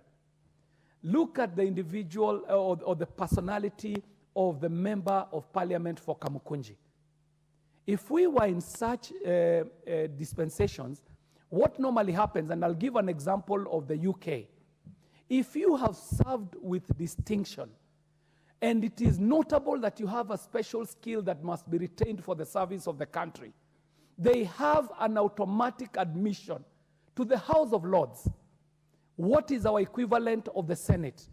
So much so that the brilliant people who have served in public service and have the wherewithal, have the wisdom, have the energy to continue serving, they have a place where they can upwardly be displaced to serve even better.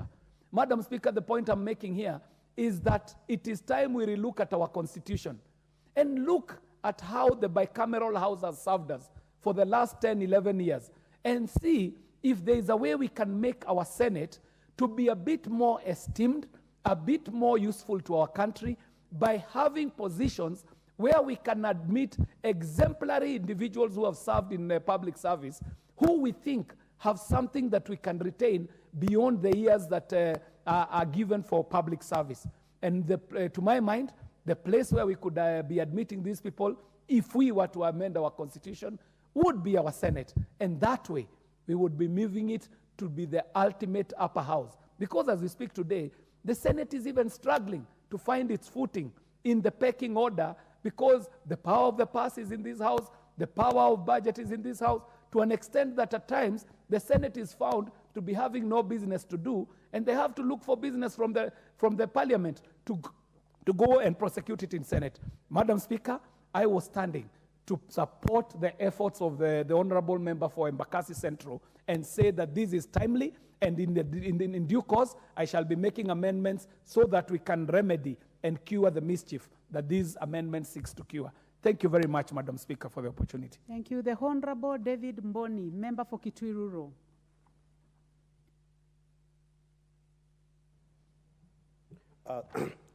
Thank you, Madam Speaker, for giving me this by civil servant. Madam Speaker, if you recall, this retirement age was moved from 55 to 60 for 3 reasons. One was to put the retirement age at the same level with East African countries. 2, to reduce pressure on the pension bill, which was actually increasing in high rate. 3 was to retain officers in the civil service, because there was a very big gap, because government has frozen recruitment of civil service. So you realize that for around 10 years, there was no new recruitment in the civil service.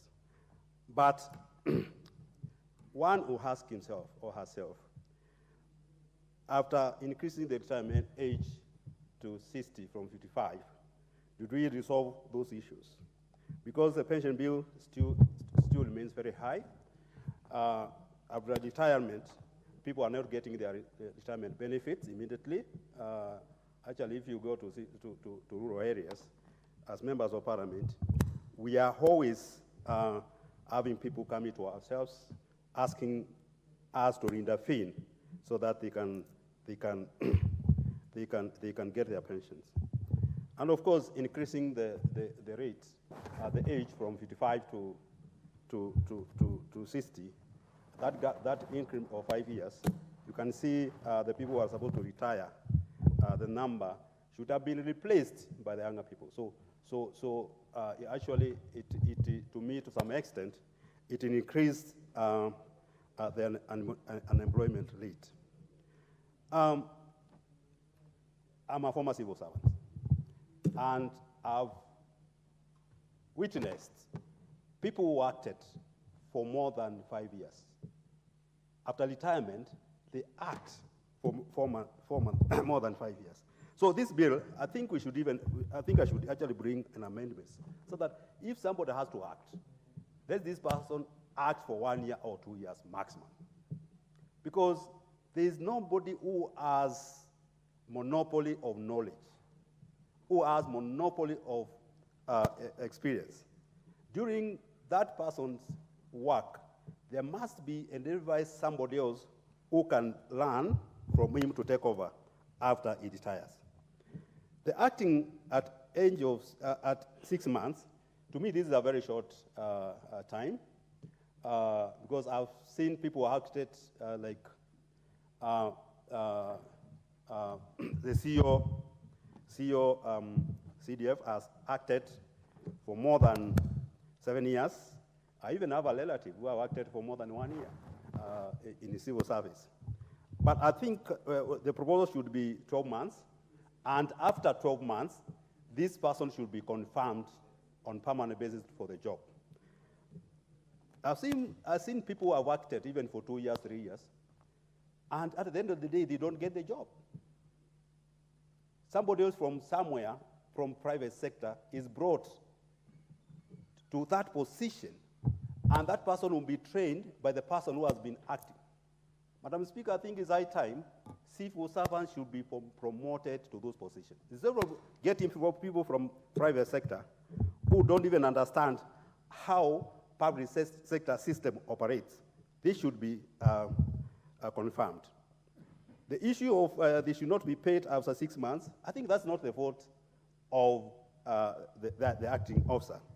That is the problem with the public service.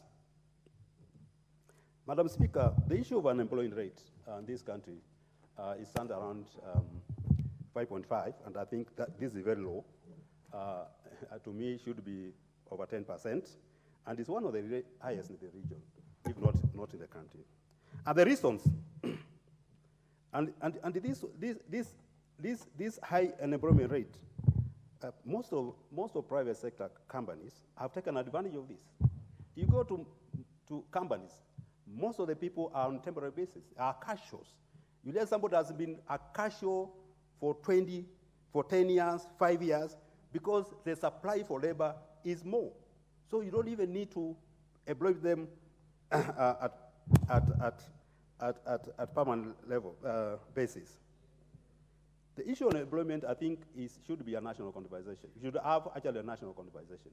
The way we are taking it as a country, we are taking it in very lightly. You know, when you say we are going to have affordable housing and we are going to employ people, those are temporary jobs. After the houses are completed, those people, what are they going to be doing? So to me, we need to address several issues. One, the reason for unemployment in this country, slow economic growth. That's the first one. The economy is not expanding. Our economy has been growing at 5% for the longest. In Vision 2030, the proposal was the economy should grow at 10% for 10 years. But it has never moved on average. It has been at 5%. The second one is due to high taxation rates on inputs. So the high taxation has increased the cost of doing business. Lack of incentives,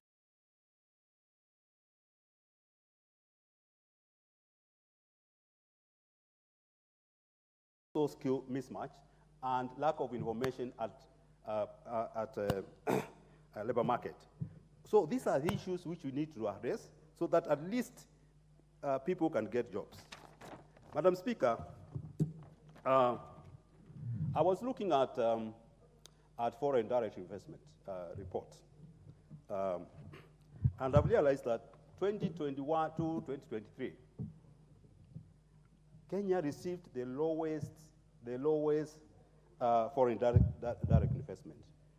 Kenya received 751 million US dollars, while Uganda received 2.5 billion US dollars, and Tanzania received 1.3. Why is it? But you also realize that most of the companies which are investing in Uganda and Tanzania are companies from Kenya. Companies are moving from Kenya, relocated to East African countries, and producing for Kenya market through common external tariffs. These are issues we need to address. We need to address our tax system to be friendly to investors so that when they invest here, our youth can be able to get jobs. We also need to create centers at county level to disseminate employment information so that people who cannot access newspapers and other channels of communication, they can be able to access information. We also need to invest in programs and sectors which can produce jobs so that our youth can get jobs. Lastly, Madam Speaker, the civil service need to create career path and progression so that we are not going to have people who are saying that I cannot leave employment because there's nobody else who can succeed me because I have a lot of experience and I've worked in this job for long. With those few remarks, I support Madam Speaker. Thank you. Thank you. The Honorable Felix Adiwor, member for Langata. Thank you so much, Madam Speaker, for giving me this chance. First, I want to take this opportunity to thank the member of Embakasi Central, Major Dong, for bringing up this bill on public. First thing I want to talk about is effectiveness. How effective are you after the age of 55? We know very well that our life is actually categorized in a way you'd know how effective you are. From the age of 1 to 10, that is childhood, 10 to 20, realization of who you are. Career establishment picks up, an assurance from the age of 30 to 40, and definitely planning for retirement after the age of 50 to 60, and the bonus checks in. So when you say that you still want to give your services effectively after the age of 60, we really don't know what you're talking about. Number one, at the age of 60, you should have already had planned on your life after employment. And at that point, I want to again say, you walk into public institutions and you see how old the technologies that are there are. Today, we have new technologies coming in that the age of some of the public service members cannot allow them, they can't understand. That's why you walk into an office and you find that there are even computers that have never been switched on, and if they've been switched on, it's just maybe one application that has been used, just written word, and that all there. It's just collecting dust because there's no one with the skill to operate them. The second thing I want to talk about is planning for retirement. You know, if you know you are not going to retire, you will not plan for anything. You'll just continue working knowing very well that, you know what, I have this job. But then again, how many of our old public service members that you see retire and go into abject poverty? This is because they didn't even plan, because they knew that this is their job and their special skills, that they will be needed and recalled back to the service even after the age of 60. What is this special skill that you have that this new generation and the young people out here cannot do? Where you walk into an institution and you are told that the service cannot be given because an individual is not present. So we have our young people out here walking around in the streets of Nairobi and other major cities with the degrees. We have those with those same skills. But because you are there, not wanting to move, it's like you are welded on that seat. It was made for you, and you alone. No, it is time that retirement age be looked at, and be passed into a law as this bill by a member of Parliament Embakasi Central is proposing. Another thing, a fool at 40 is a fool forever. If you didn't plan anything after 40, there's nothing else you can plan. There are very few people who we've seen create something after the age of 40, very few, and there are very few, that's why we know them. So there's nothing new you want to give us after the age of 50. What is this new thing that you want to give? What is this special skill you want to give after the age of 50? Actually, what the MP of Bwana KJ, MP Dagoretti South was saying is very important. That after that age, you get into the oversight role to just see that other young people coming in. There are so many youths who are just jobless because you are stuck in that seat and you've refused to leave. That is the direction that we want to take. And that is why they will also, number one, reduce unemployment. New people, young people will come in, get the jobs, new skills, new technologies will come in. See the death of Postal Corporation. If you go and you travel a lot, you see how delivery of mails, delivery of postcards happen. But ours here... Order, Honorable Felix Oduor. Yes. What is out of order, Honorable Basil? What is your point of order? Thank you, Madam Speaker. I'm looking at the numbers we have, and I think the quorum is not there. So I think we need to look into that. Hakuna quorum.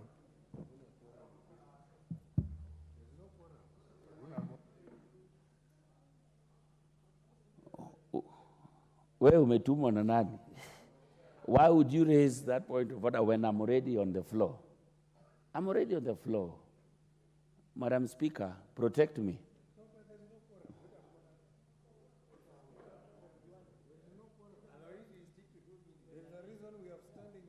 Well, well, unfortunately, the Speaker cannot do anything else. I am going to request that the bell be rung for 10 minutes.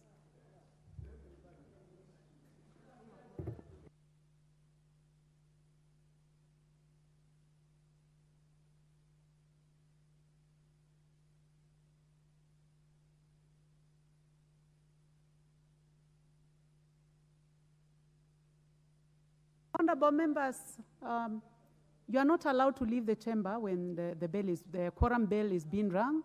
So I would like to encourage you to stay seated. Those are our standing orders, honorable members. And if there is any whip in the house, please ensure that we follow the standing orders, that members remain in the house.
So, honorable members, 10 minutes have expired, so I order that the quorum bell is stopped.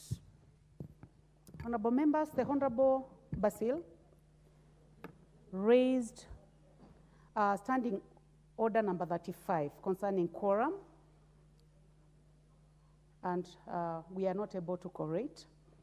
So, if on the count under paragraph 1, a quorum does not appear to be present, the Speaker or the chairperson shall cause the division bell to be rung as on a division. And if no quorum is present at the expiration of the 10 minutes, and if the Speaker is in the chair, the Speaker shall adjourn the House until the next sitting without putting a question.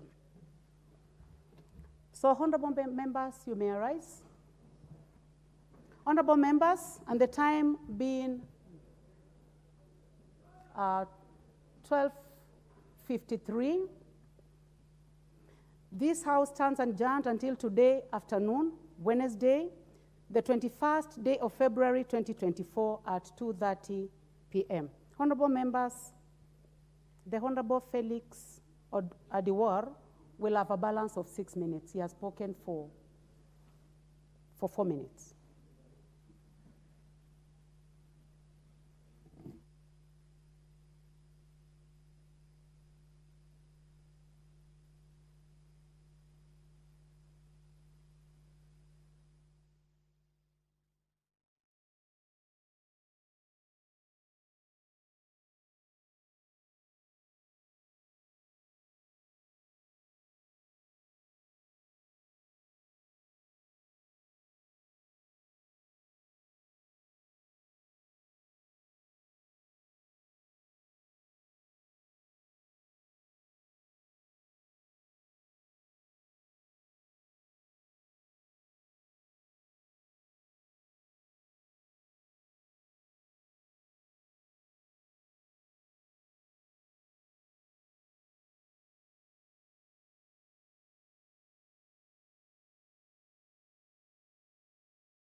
Mr. Speaker, we did propose to reduce hospitality, office and general supplies budget of government by 25%, and our friends, in fact, joined us halfway and increased it to reduce hospitality and general supplies budget by 50%.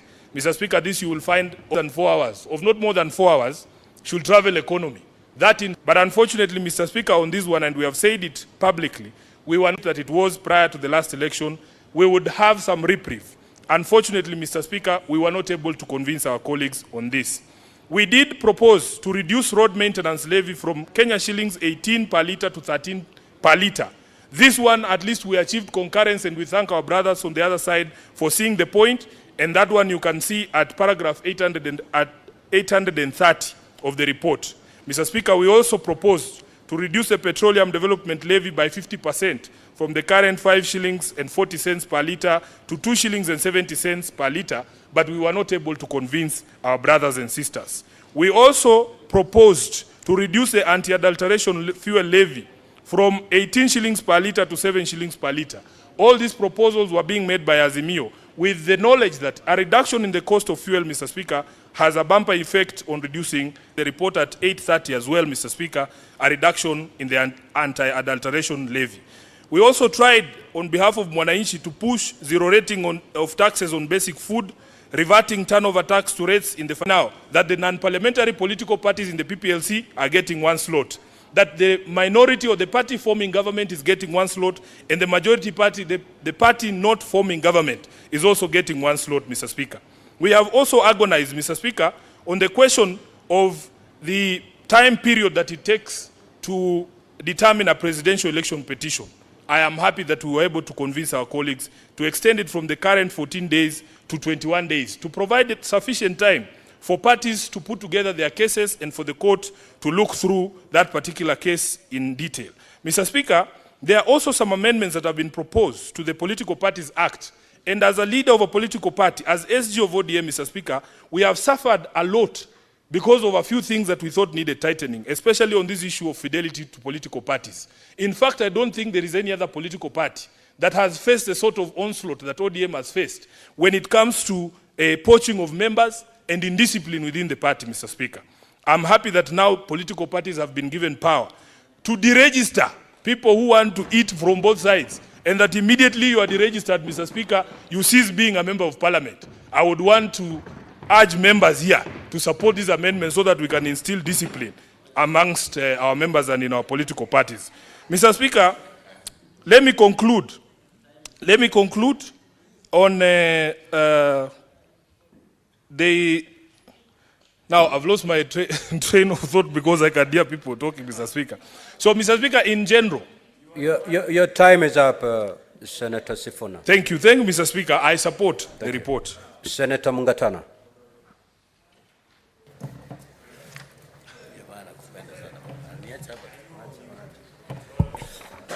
Mr. Speaker, I want to thank you very much for giving me the opportunity to also say a few things.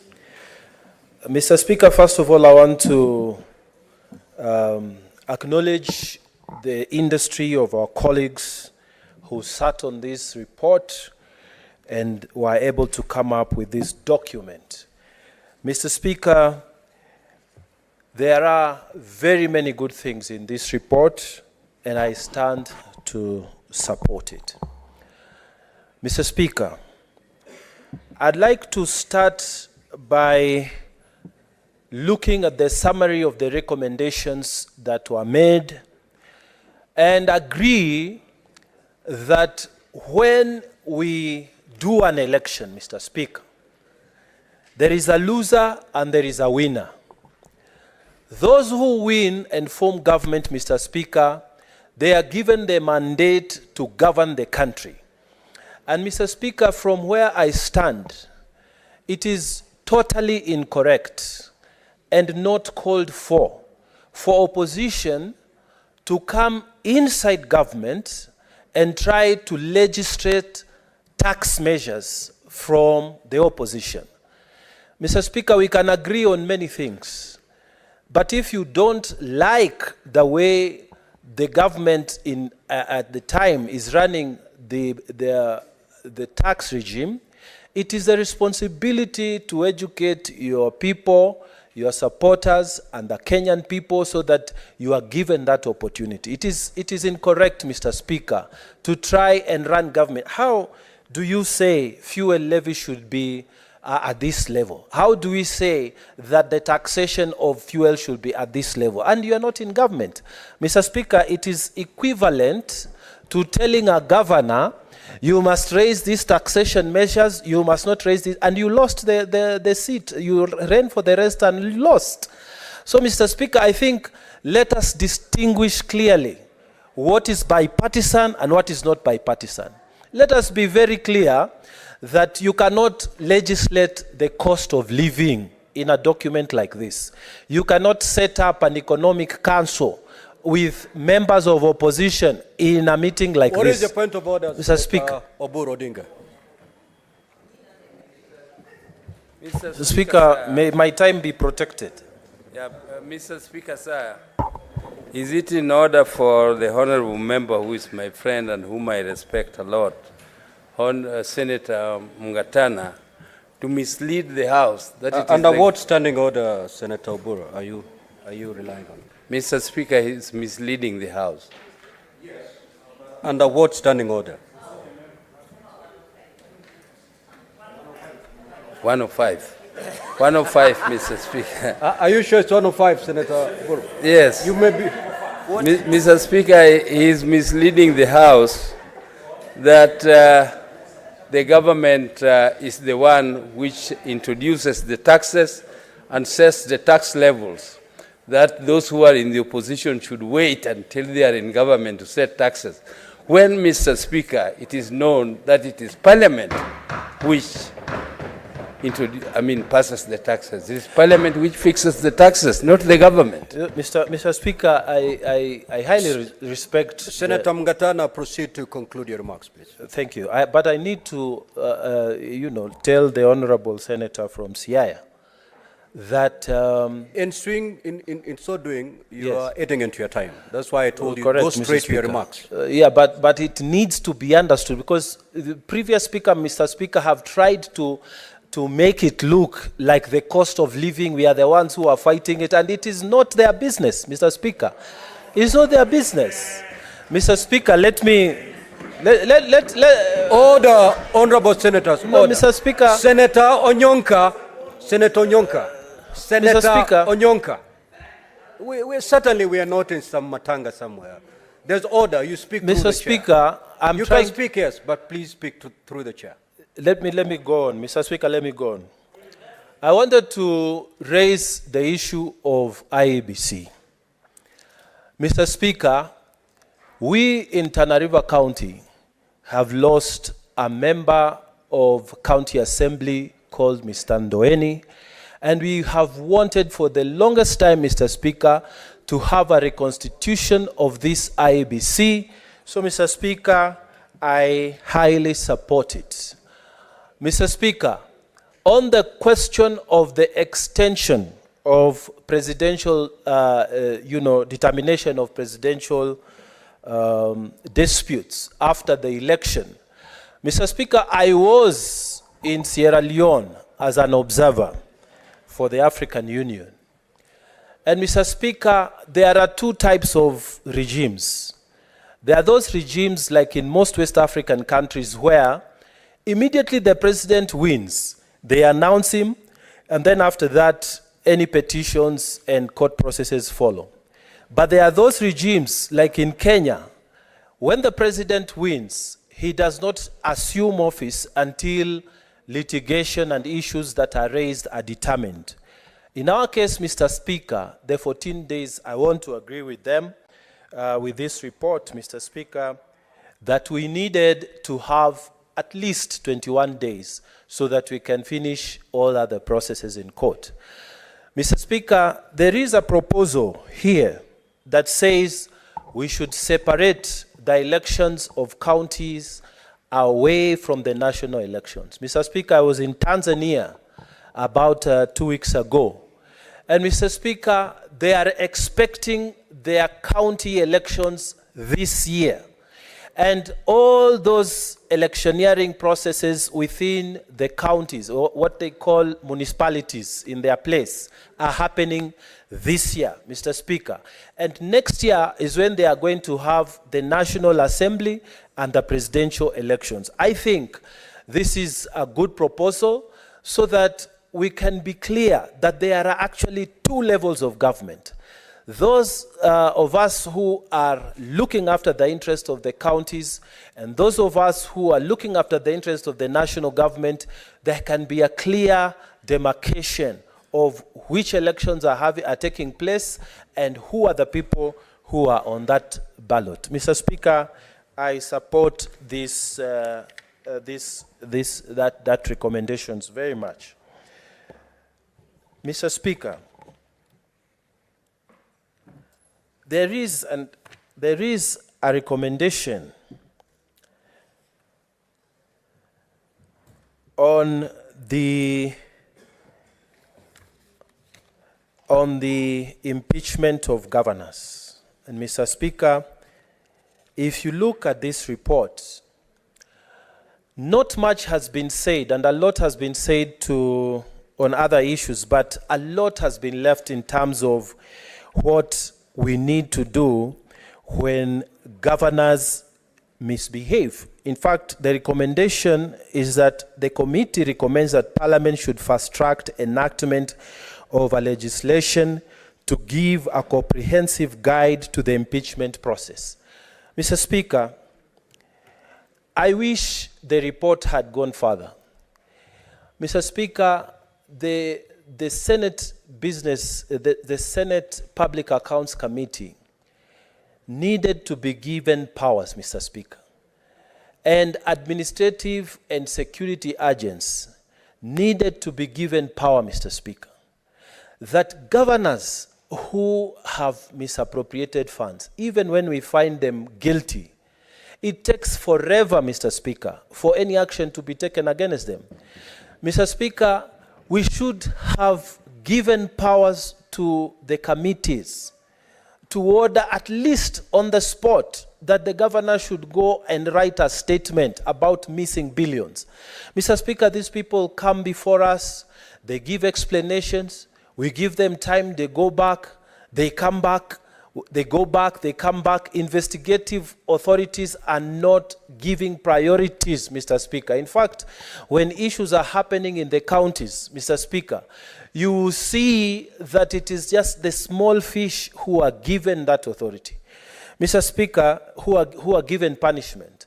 And then the rest are left. The governors, who are the people who are the instigators of all these misbehaviors financially, are left to walk. Mr. Speaker, we have billionaires who are serving governors, who are former governors, Mr. Speaker, and you can't explain their wealth. Mr. Speaker, we should have given a lot of thought on this one. This small mention of what governors do, it meant that some of our colleagues there did not really push what needed to be done.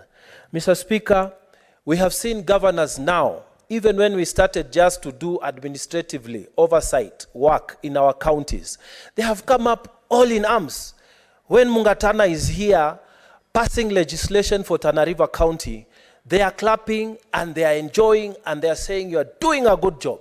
When I come and I say you are stealing the money, they arrange demonstrations. They say you are a bad man. They say you are not supporting the governor. They even bring tribal issues. Mr. Speaker, we want to state it from the floor of this House that we will not stop. We will continue. And this oversight fund that has been put as entrenched in this.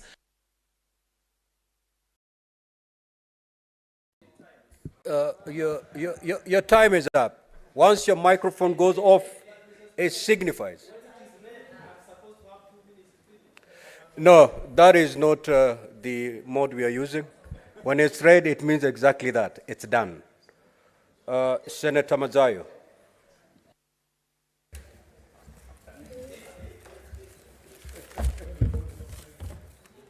Asante Bwana Spika. Bwana Spika, kwanza nataka tutoe kongole kwa kamati hii ya kitaifa kati ya mazungumzo yaliyofanyika kwa pande mbili zote za upinzani na wale waliokuwa katika tarafa ya serikali. Bwana Kongole, Bwana Spika, ripoti hii ni maoni baadhi ya Wakenya na Wakenya wengi waliweza kuichangia. Tunaona kwamba si kazi rahisi. Ukiangalia sana, si kazi rahisi kuona ya kwamba watu wanaweza kuketi katika baada ya uchaguzi kutoka pande zote mbili, alafu waweze kukubaliana ili kuweza kuangalia wanaweza kuendeleza nchi yao namna gani, hususan kwa upande ule wa katiba. Bwana Spika, la umuhimu sana ambalo lilikuwa tumeliona limewekwa kipaumbele, nataka kusema kwamba ni ule uhamiaji wa wanasiasa kuzembea ama kutoka katika vyama vyao na kwenda katika vile vyama vingine. Bwana Spika, hili ni jambo ambalo limekuwa litendeka sana katika taarifa hii ya tarafa ya siasa. Wanasiasa wanakimbilia vyama fulani, wanaingia, alafu baadaye wanaondoka wanaenda vyama vingine.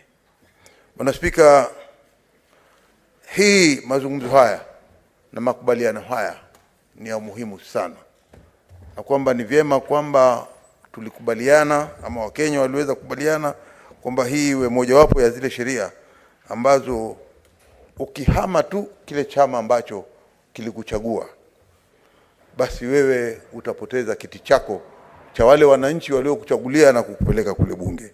Nafikiria hili lilikuwa ni jambo muhimu sana, na ilikuwa ni muhimu sana pia liingie ndani ya katiba ili kuweza kuzuia wale wazembe wa siasa. Bwana Spika, cha muhimu pia Bwana Spika ni kwamba tuliona ya kwamba katika hili bunge la Senate, katika yale mazungumzo yaliyokuwa, ni kwamba sheria iweze kuangaliwa vizuri na kuweza kuweka nyumba ya Senate kama nyumba ya juu zaidi, kuona ya kwamba wanaweza kuketi pale ndani kwa kama miaka 7, na hiyo nafikiria itaweza kuleta mwamko mpya, kwa sababu vile kazi zao wanazofanya maseneta ni kwamba wao wanaangalia katika ile county yake huwa yuko na constituency nyingi na kazi zake huwa nyingi zaidi. Kwa hiyo ukipewa kama miaka 7 pia nafikiria ndio sawa, kwa sababu ukubwa wa ile county yako unaweza kuenda na hatimaye ukaweza kufikia kila mahali. Mimi nasema hivyo kwa sababu niko na experience. Kwa ile miaka 5 ya kwanza ni uongo na ni kujidanganya kwamba utakwenda kila mahali wewe kama senator ili uweze kupatikana kule. Kawaida huwa unaweza kwenda ukafika mahali na utaona kwingine unapeleka pengine zile picha zako za campaign peke yake, ukisema kwamba kule huwezi kufika kwa sababu county zinakuwa ni kubwa zaidi.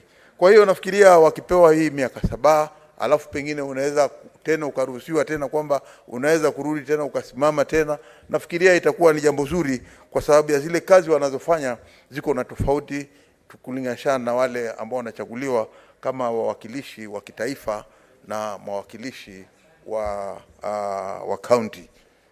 Kwa hiyo mimi naona ni jambo zuri kuona ya kwamba hivi sasa masenators wanaweza kupewa nafasi ya kuweza kufanya kazi yao ndani ya bunge kwa miaka 7.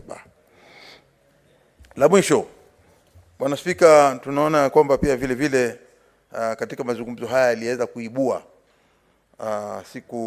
kutoa siku 14 zile ambazo watu wanaweza kwenda kotini, hususan tukiona ya kwamba mara nyingi ni watu wa upinzani sisi tumekuwa tukienda kotini tukitaka haki zetu kwa sababu tumeibiwa kura. Naona siku 14 zile ambazo mawakili wanapewa nafasi ya kuweza kutayarisha makaratasi yao, baadhi kuyapeleka ndani ya koti na pia kesi kusikizwa. Katika hiyo muda uliopewa, mimi kwa maoni yangu nikiwa kama mmoja wa wale watu walikuwa wanaketi kusikiza kesi za watu, naona ya kwamba siku 14 ni ukweli kabisa kwamba ni kidogo. Kwa hiyo zile siku 21 ambazo zimepewa ili mawakili na koti ziweze kutafakari ama kuangalia ile kesi na hatimaye kuamua kesi ambayo itakuwa ni kesi ambayo ambayo ni ile ya rais. Kwa hiyo tumeona kwamba hii itakuwa ni vyema zaidi. Na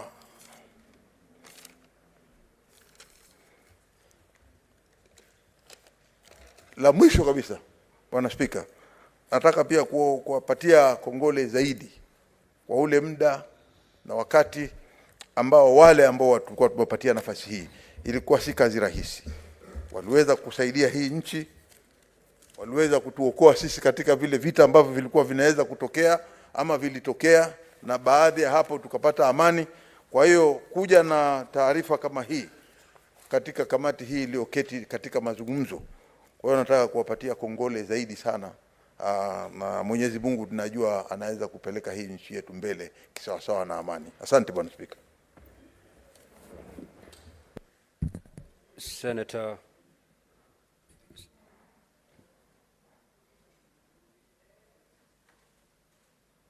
Roba.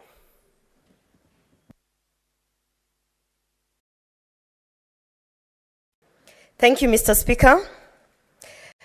I would like to rise to support this report. However, Mr. Speaker, how can I support a report that does not recognize me as a woman? The National Dialogue Committee was there to facilitate dialogue between Kenyans, two different parties of Kenyans. Are we trying to say that each and every single matter that touches on representation and empowerment of women, which is in this report, we are being told, go back, sit, drink tea, and then come back? Mr. Speaker, the issue on the two-third gender rule, we have been joking around with this. I hear my colleagues talking about the cost of living. Is it only men who are affected by the cost of living? When we had demonstrations in the streets, when ODM went to the streets and said we are going to demonstrate until we have a national dialogue between whoever needs to talk, was ODM telling us that that dialogue was only for men? Because on the issues that touch on women, they have chosen these committee members who maybe might have worked very hard. I don't know. Because for me, I cannot read anything else, Mr. Speaker, when the first thing that is highlighted is that on the issue of the two-third gender rule, we are not going to discuss it. They should go, and then we come back. Senator Sifuna. So, Mr. Speaker, pursuant to Standing Order 105 on responsibility for statements of fact, it is not fact that it is ODM that went to the streets. Kenyans went to the streets to demand this dialogue. Number two, we are debating a report of a bipartisan process. Bipartisan, I don't know how I can say it in Ekegusi. Bipartisan means the team that sat to discuss and come up with the report was not only composed of members of ODM. In fact, other than Senator Okongo Mogeni, there was no other member of ODM on that committee. It was a bipartisan committee that had members of Azimio and members of Kenya Kwanza. Most importantly, your colleagues seated on your side. So when you speak to this report, please understand that it is a product of bipartisanship. I have said, or we have said, the things we proposed, the things we got, the things we did not get. What you should be telling us, what did your representatives on the committee submit in respect of the women issues you want that you did not get? Please spare us. Proceed. Mr. Speaker, Senator Sifuna is trying to teach me English, and he does not know that I scored very highly. Bipartisan, Mr. Speaker, bipartisan, Mr. Speaker, I am here representing women. And I am trying to tell my fellow colleagues that this report does not reflect on the inclusion of women in each and every conversation. So if he's talking about political bipartisan Senator Sifuna, you're things, out of order, please. Mr. Speaker, protect me and my time.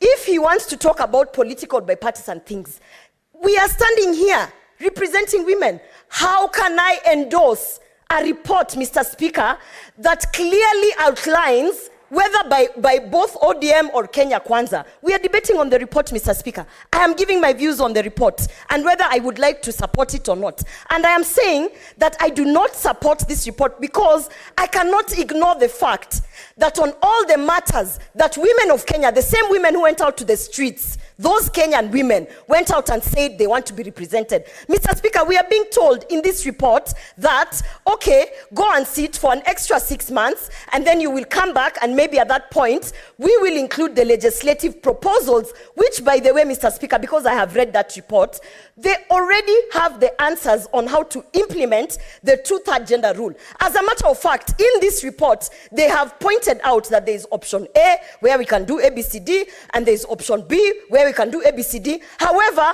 we are sending you women to go and sit for another 6 months so that you can discuss and then come with a separate report to bring to Parliament. Why, Mr. Speaker? When we have an opportunity, women have been put on the table on this National Dialogue Committee. Why would you remove us and our issues and tell us, go back and come back with a separate report, because that is what the recommendations of the NADCO report are stating, Mr. Speaker. So therefore, I would love to support all the things that have been put in there. However, Mr. Speaker, I recognize the fact that I am in this Senate and in this Parliament because I have been nominated to represent women. And this report does not reflect on the same, Mr. Speaker. So I would like to say that unless you're trying to tell us, Senator Sifuna, that women are not part of the cost of living, unless you're trying to tell us, fellow colleagues, that women are not affected by all these other issues, including the political party issues, the IEBC issues, I cannot support or endorse a report that actually sets us aside and tells us, go and drink tea, then come back with your own report on how we are going to implement the two-thirds gender rule. Mr. Speaker, I would like to say that this report, Mr. Speaker, for it to make sense to us women, and bipartisan women, both from the Kenya Kwanza and ODM, this report must state that these two options are the options that should be considered and should be put in the legislative agenda so that we can move forward. But do not send us out there to drink tea and tell us to come with a separate report. No, I do not, and I will never, until you allow us to sit on the table. We will bring our table, or we will say no to whatever it is that you want us to implement, Mr. Speaker. So therefore, I don't support. Senator Mazayo, Senator Enoch. Remove your name from the dashboard, Senator Mazayo. You've already had a chance to speak. Thank you. Thank you, Mr. Speaker. Mr. Speaker, Senator Sifuna is whispering things behind me. I will try to do what he's telling me to do. Mr. Speaker, from the onset, I do support this report. I appreciate the passion with which Senator Oroba is opposing the report, because that's what she believes in. The Speaker, I've just arrived from the great county of Nakuru, and while in Naivasha town, where I had the opportunity to meet traders, they said when you get to the Senate, one of the things that you have to do is to make sure that you firmly deal with the issue of cost of living, because to them, it is still a problem, it is still a challenge, and this is not specific to the people of Naivasha. It is a situation that applies in every corner of this country. Mr. Speaker, I do appreciate that this report scratched the surface on the matter of discussions around the issue of the cost of living. And it shall be remembered, Mr. Speaker, that the cost of living was top on our agenda as Azimio in pushing this government to the table. In fact, all other things, all other discussions to us was secondary to the initial discussion around the cost of living. I take note, Mr. Speaker, that in this report, there is near consensus that the deal on cash transfers be enhanced so that those who qualify for this allocation get more than the 2,000 shillings that they are getting. The Speaker, I stand on the floor in support of this report, but challenge the administration to walk the talk. Then, the Speaker, looking at the cost of living in this country, the value